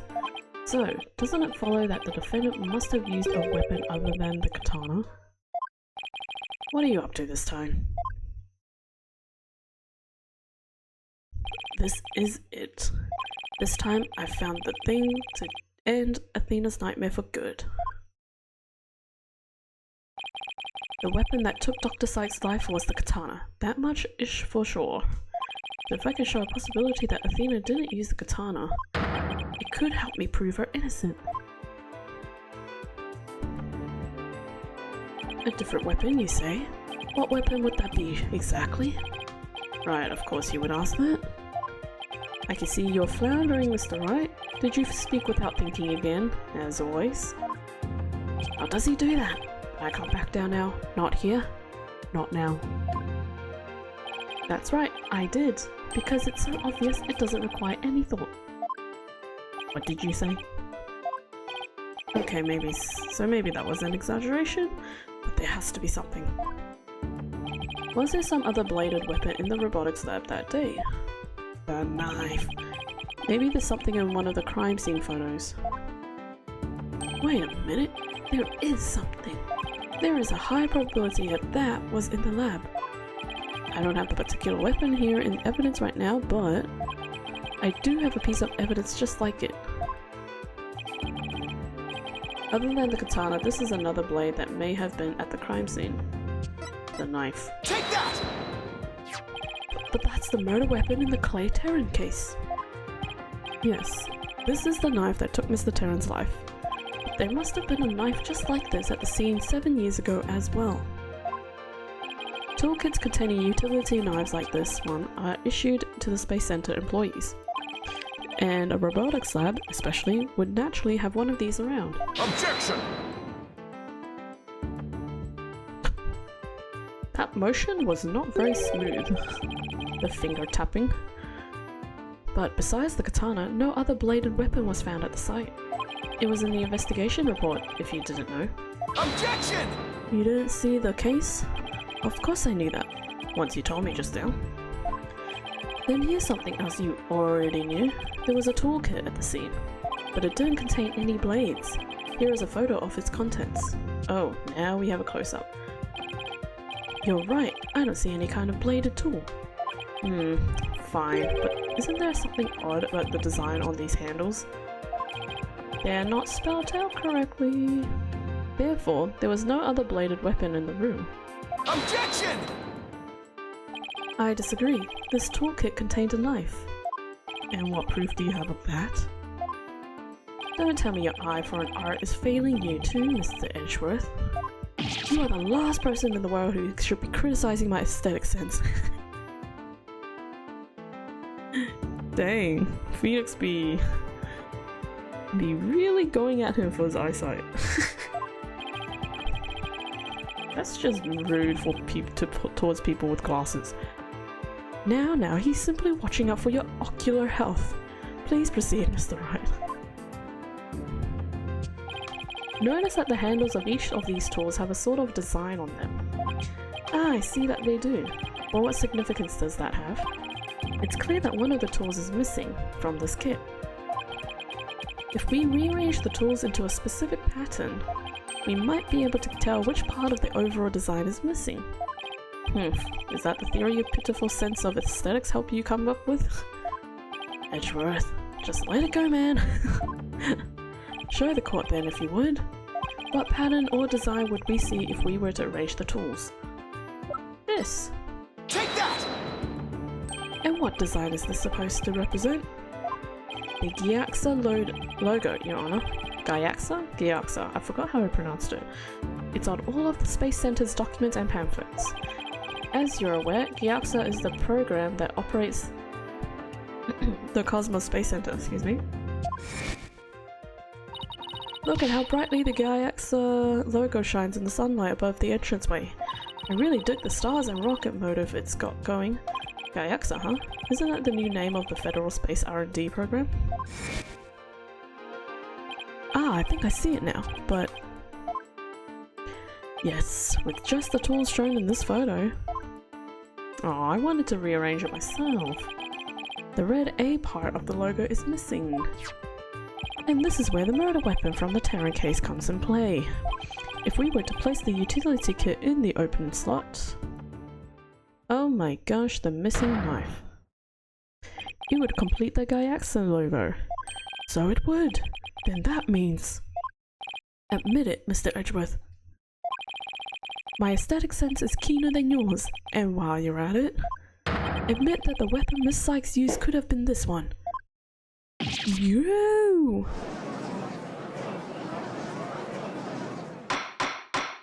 Order in the court.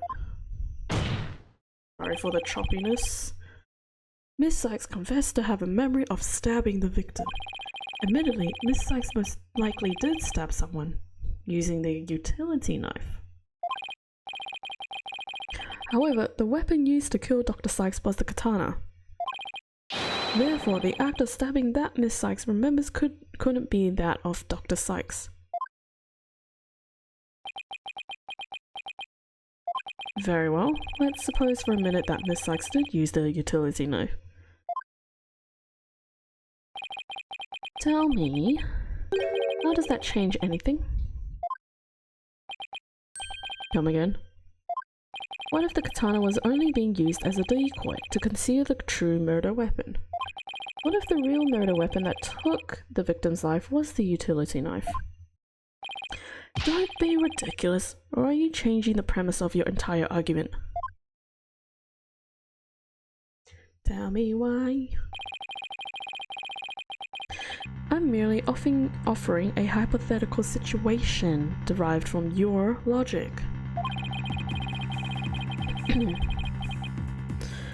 Miss Sykes could have put blood on the katana to make it look like the murder weapon, and then concealed the knife on her personage until Blackwell carried her away. That does clear up the contradiction between Miss Sykes' memories and the evidence. In fact, or if in fact the murder weapon is a utility knife, then fate has dealt you a cruel hand, where you have just proven the knife's existence to the rest of us with your own logic. Objection! The prosecution is attempting to lead the court. Objection! You're the one attempting to lead the court, Mr. Wright, by forcing us to forget the facts of this case. Need I remind you that there were only 2 people in the lab at the time of the murder? And that the defendant herself recalls stabbing someone with her own hands?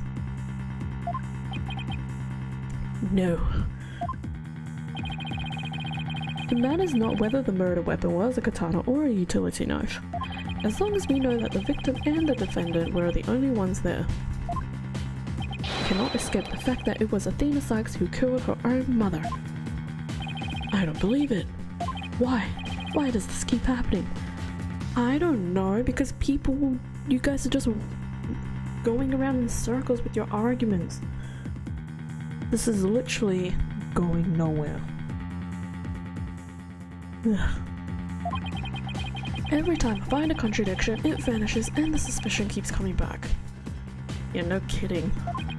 It's almost as if... Now you're finally starting to get it. Your contradictions keep vanishing because the charge is true. And the suspicion keeps coming back to the defendant because that's where it belongs.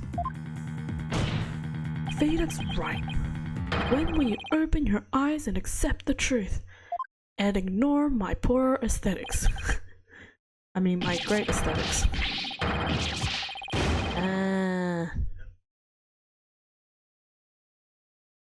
Oh great, we're in shambles now. Oh no. Yeah, I don't want to believe it. It can't be true.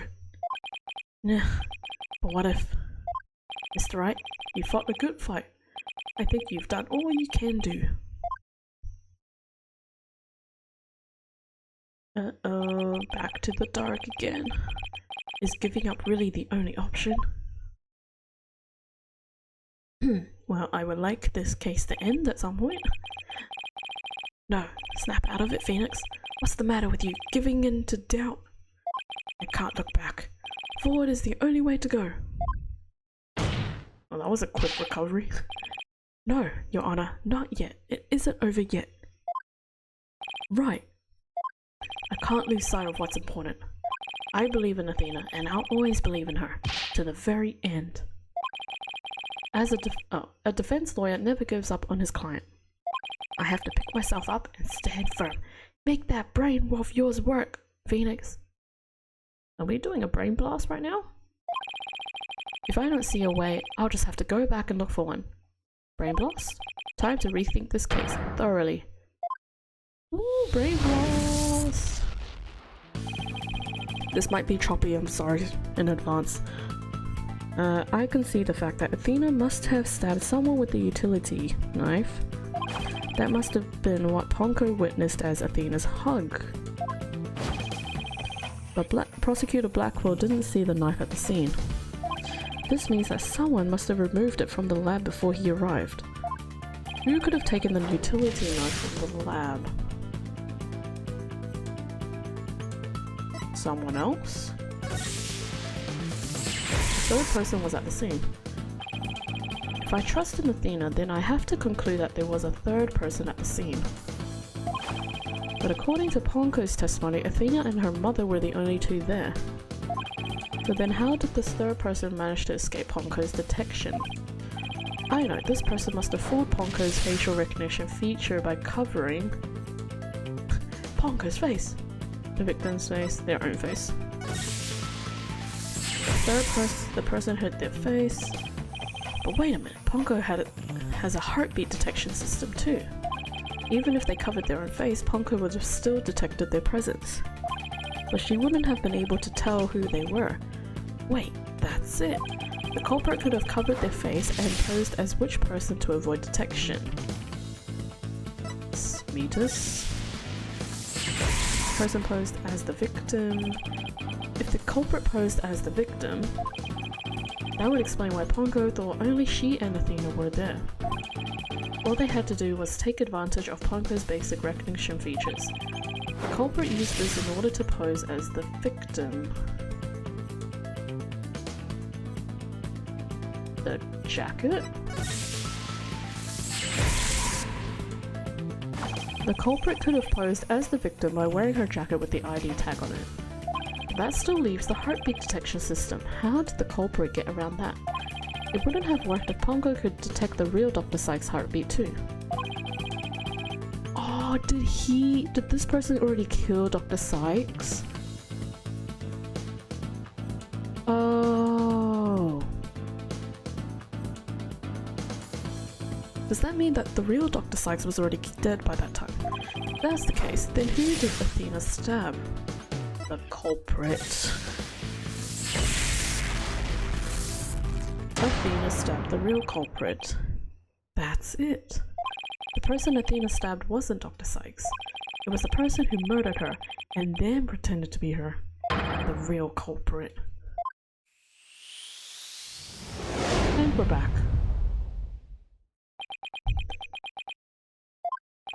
Now that Mr. Wright has finally finished thinking, let us bring this to a swift end. Please give us your verdict, Your Honor, so that we can move on to the hostage negotiations. Oh right, there's people being held hostage. You are absolutely right, Prosecutor Edgeworth. I hereby... Objection! I didn't say I was finished. I was only pausing for a second. That was a long second. Because I realized something so shocking I had to take a break to digest it. But now I know for a fact that Miss Sykes is innocent. But Ponko saw me. She witnessed the moment of the crime. Yes, Ponko did witness something. She saw the hug. In other words, the moment you used the utility knife.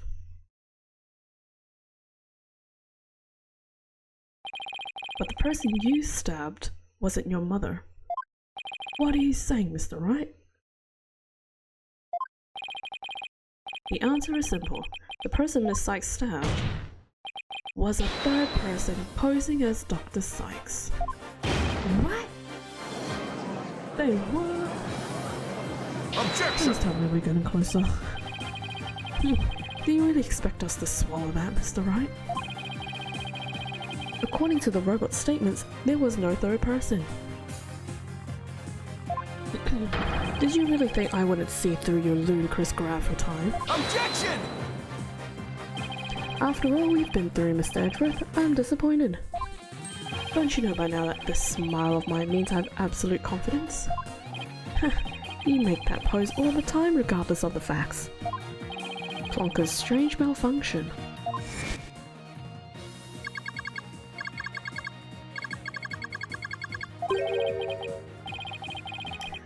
Mr. Terran, you look pale. Should I help you to the Silk Bay?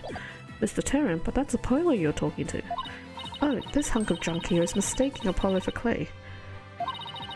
Maybe Apollo is possessed by Clay's ghost? So stupid.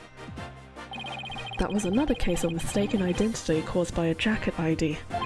All because Clonko couldn't read Apollo's facial features due to that eye patch. Like Mr. Edgeworth said, a mask could nullify the robot's facial recognition. And then, all the person would have to do is wear a jacket with the victim's ID tag to pose as her. Objection! Of all the ridiculous theories, what good would a silly disguise like that do? I don't know. Have you forgotten that the robot also has a heartbeat detection system? If there was a third person at the scene, the robot would have detected them. Killed her already. I'm sorry, Mr. Edgeworth, but that doesn't count for much, I'm afraid. Because, by that time, Dr. Sykes' heart had already stopped beating. What? So that does that mean? He was already dead. Yes, Your Honor, the person is like stabbed. This third person who was posing as Dr. Sykes is her mother's real killer.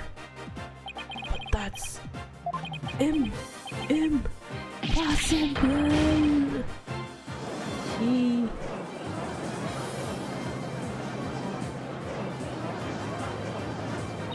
A mask? The person I stabbed is wearing a mask? Order in the court, Miss Sykes. A mask? A mask? Yes, I remember, oh, that's horrifying. Ugh. Athena.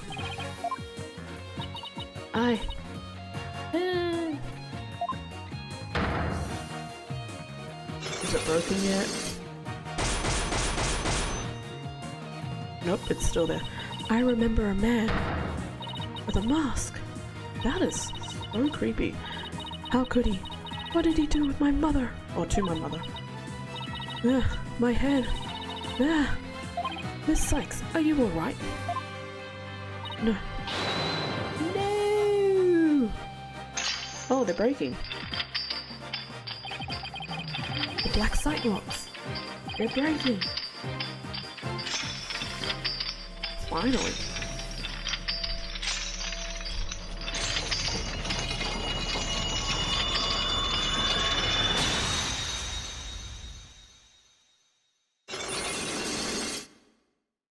Yay!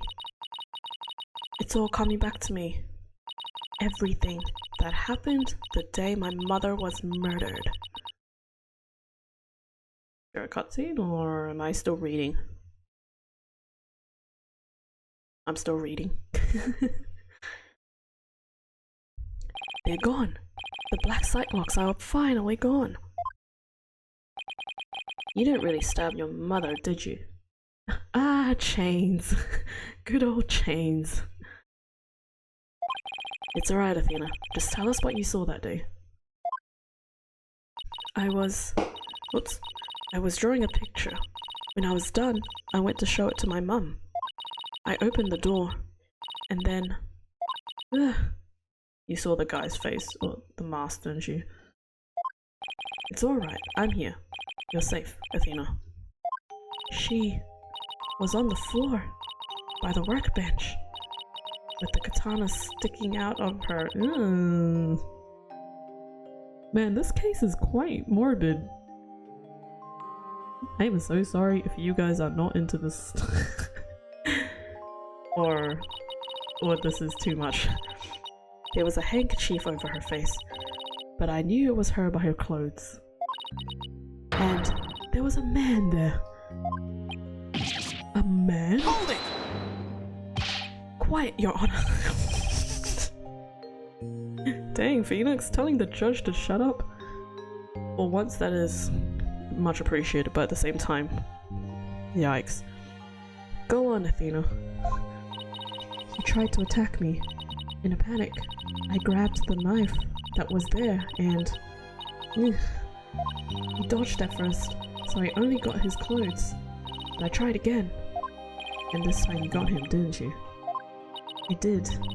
I remember it clearly now. The knife went into the back of his head. Oh. Ouch. Then he kicked me and I passed out. So, what are the chances of the culprit wearing gloves right now?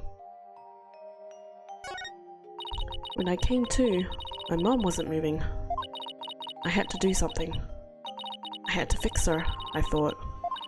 So I asked Ponko to move her to the operating table. Something's wrong with Mom, so I'm taking her apart to fix her. Oh my goodness me. That is something you should not be saying. So that's why she said that. Your Honor, as you can see, the defendant has just given us critical new testimony. A man was there before Miss Sykes arrived. A man who covered the victim's face and put on the victim's jacket. This man is the real culprit. Miss Sykes, do you have any idea who this man was? No. I'm afraid I don't. Well, isn't that a surprise? A few moments ago, Miss Sykes mentioned a mask. Isn't there a mask in the photo? Yep, that creepy mask right there. Eek. Oops. Athena, can you tell us anything else about that? Yes, the mask. It was my mom's Japanese theater mask. Bro, I literally just looked at that photo and now it's looking at it again. Ugh. I think it was the one hanging on the wall on the lab. Ah, this mask hanging here on the wall. It was kind of spooky, that mask. Yeah, no kidding. My mom used to tell me that a no mask even has the power to turn an ordinary human being into a phantom.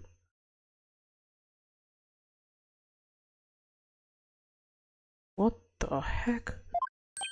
A phantom? It would seem... Oh, that explains why Black Quill kept saying phantom. Because of the person wearing the mask. That makes sense now. Then a new suspect has emerged. Oh well, thanks Judge for relaying that information. Or repeating that rather. And that means that all suspicion against Miss Sykes has... Oh, now what? Oh my gosh, she's back. You see, this is precisely why I can't trust the court system. Athena Sykes is the murderer. I won't accept any other verdict, excuse me. Miss Blackquill, this is not good. A new suspect? Where's the proof this person ever existed? Who says it wasn't all just a dream in the little princess's groggy little head? She's right. We don't have any hard evidence of the masked man's existence. Objection! Thank you, Mr. Wright. I'll never be able to repay you for all you've done. But I'm fine now, because I can say with certainty that I didn't kill my mother. Athena, I'm so glad for you. Now can we quickly speed this up and finish this? Well, this part of the trial anyways, considering it's part 1. More and more memories are coming back now, so I'd like to say one thing if I could. Ponko came to the robotics lab at about 2 PM to recharge. Yada yada yada, we already gone over this part. I don't know now, after that was recharging so I don't know anything. I see where you're going with this. If Mommy Metis was really the killer in disguise. Right, then he must have come to the robotics lab before 2 PM. Do I have anything here in the evidence that can help me find this person who came in the lab before 2 PM?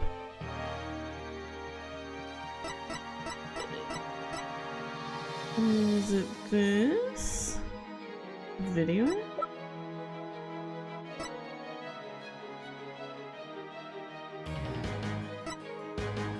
to say the video, but I could be so wrong.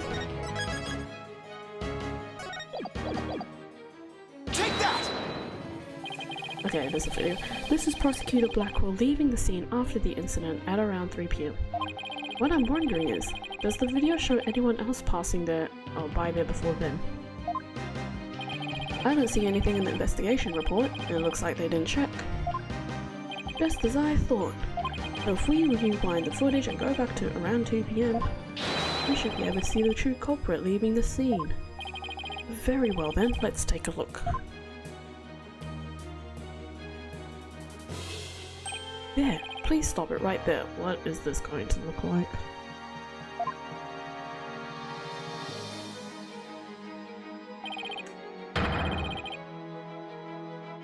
Huh. Okay, it's just like you said, there was a man leaving the scene of the crime. Oh, that jacket is cut. Where have we seen that jacket before? Miss Sykes, do you remember this person? That's him, I'm sure of it. He was wearing my mother's jacket. Yep, I did. But what I really wanted to see was her jacket. That jacket on display, that was Dr. Sykes. Can you see it? There's the slash I made with the utility knife that day. And I'm sure that knife is under that jacket somewhere. So then, everything Miss Sykes said. Exactly, it proves that Miss Sykes' memory was correct. Dr. Sykes' killer arrived at the robotics lab before 2 PM. He killed her and hid her face with a handkerchief. I hate that face. Then he disguised himself with Dr. Sykes' jacket and mask that were there in the lab. The culprit probably knew beforehand that Ponka charged up at 2 PM every day. So he waited for Ponka to come to the lab for her regular recharge. By leaving Dr. Sykes' jacket on, the culprit tricked Ponka into thinking he was Dr. Sykes, thereby making it look like she was alive and up to that point in time. Or to disguise the real time of death. Objection! Oh man, now what? It's a nice theory, Mr. Wright, but I'm afraid that's just not possible. What? Why not? The victim's jacket is clearly visible right there in this video. And that right there is precisely the problem. Oh, is it because it was back in the crime scene afterwards? The ID tag on the jacket at the scene confirms beyond doubt that it belonged to the victim. If the person who left the lab truly was wearing the victim's jacket, yep, then how could it possibly have wound up back at the crime scene? What's going on? That doesn't make sense. Edgeworth is right. If the culprit was wearing the jacket, how did it get back to the lab? The victim brought it back? Killer brought it back. Killer used the jacket as a disguise to make his escape. But in order to conceal that fact, he had to get the jacket back to the crime scene. So the culprit simply returned to the robotics lab later and planted it there. Contradiction resolved. Objection! Except that it would have been impossible. The only person who came to the robotics lab after the killer was Prosecutor Blackwell and the people who reported the body. And they claimed that the jacket was there when they arrived. So, when do you propose this mysterious man of yours had the chance to return the jacket? When the body was found? Did he climb through a window? A puzzling question indeed. When did the culprit have the chance to bring the jacket? At the time of the murder? What? The only time the culprit could have returned the jacket was when the body was found. Mr. Wright, do you realize the implication of that argument? I do. Most people, when they come across a murder, focus their attention on the body. The culprit could have taken advantage of that split second to plant the jacket. In other words, the true culprit of this case, the man known as the Phantom, was one of the first people to discover the body. I would never have thought of that. Oh my gosh, come on. I feel like we're close. Order in the court. What is the meaning of this, Prosecutor Edgeworth? The comment. The body was discovered and reported by a group of 3 people. They were there to collect the space probe's capsule in preparation for the Hat-1 launch. One of those people had a special bag to transport the capsule in. Oh, you mean the shock-resistant bag? Correct. I suppose that if the jacket was in that bag, it could have been returned to the scene of the crime without anyone noticing. Are you saying that he went with the group? That seems even more complicated. I'll see to it that you get the reports on those 3 people. You will? We should also check the facial recognition database for that robot. If this person felt the need to hide his face with the theater mask, it might mean that his facial data was once registered. Prosecutor Edgeworth, does this mean? I have to admit, I believe Miss Sykes' memories to be credible. You win, right? Not that this was ever an official trial anyway. You might ease deceive me. Prosecutor Edgeworth, are you actually conceding? What? I feel like someone's gonna call objection. Is it true, boss? Does this mean I can't believe it. It's over. I won. No, you have not won. I can guarantee. I prove that both Athena and Prosecutor Blackwell are innocent. Your Honor, I see no need to further prolong this trial. Objection! Hold on, Mr. Wright. Have you forgotten who's in charge of this trial? Oh no. Or oh, wait, the judge. Okay. That's right, I'm the one who's supposed to say, I see no need to further prolong. Yeah, it's Aura. Not you either, Your Honor. Now silence. The little princess who was truly beloved by Metis and who repaid that love with death. All these years hating Athena was the only thing that kept me going.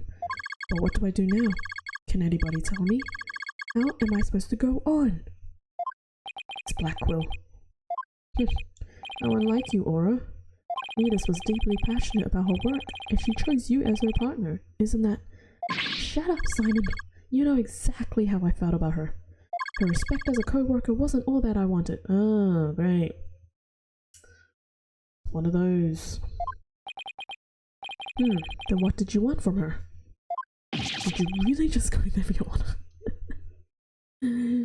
TMI. Right, there is something I wanted to say, if you will lend me an ear. I have in my possession a lead on who Metis' murder is, or murderer. You do? Right, Dono, you asked me about the identity of the Phantom of 7 years past. That's right. The Phantom. The person Blackwell has been looking for, even from behind bars. 7 years ago, somebody hatched a plan to sabotage the Hat-1 rocket. The spy. But he was no ordinary spy. We knew naught about him, his background, appearance. We came to refer him as the Phantom. At the time, I was working with the police to hunt him down. And then one day, a miracle occurred, and I obtained a lead on him. Oh, how exciting! What was the lead? A recording of the Phantom's voice, but the quality was too poor for the proper voice analysis. Yet, I had hope. Aura's co-worker was a scientist who could analyze human emotions. So I asked her to evaluate the recording using analytical psychology. And that scientist was Dr. Sykes. Yes, a spy's greatest fear is to have its true identity discovered. Well, this kind of makes sense with the whole timeline now. He killed her because he didn't want his identity found. In addition to Hatmon, Dr. Sykes' results and the recording were surely among his targets. But the search of the Space Center bore no fruit, so he must have started to panic. Couldn't find them? But where could they have been? Who's to say? Wow, I bet he's never let that out of his sight out all these years. How in the world did you smuggle them into prison? Oh, I have my ways. What's more, my partner is especially talented at that sort of thing. Oh, it's Taka! I forgot about Taka. I worked to lure the Phantom in by spreading rumors throughout the underworld. I was even granted permission to prosecute cases to attract the Phantom's attention. Just try to retrieve your identity, you bloody butcher, became my taunt. And what about the results Dr. Sykes drew up for you? Was there any useful information? Here, you can see for yourself. But take good care of it. It's all I have left of my mentor. I will. I better hold on to this real tight.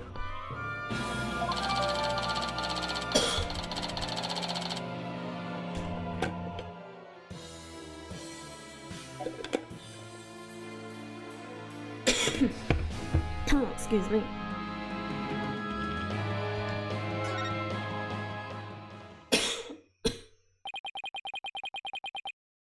Psychological profile classified. Emotional output of this voice extremely weak compared to typical voices. Subject deemed to have unique psychological makeup with almost no emotional fluctuation.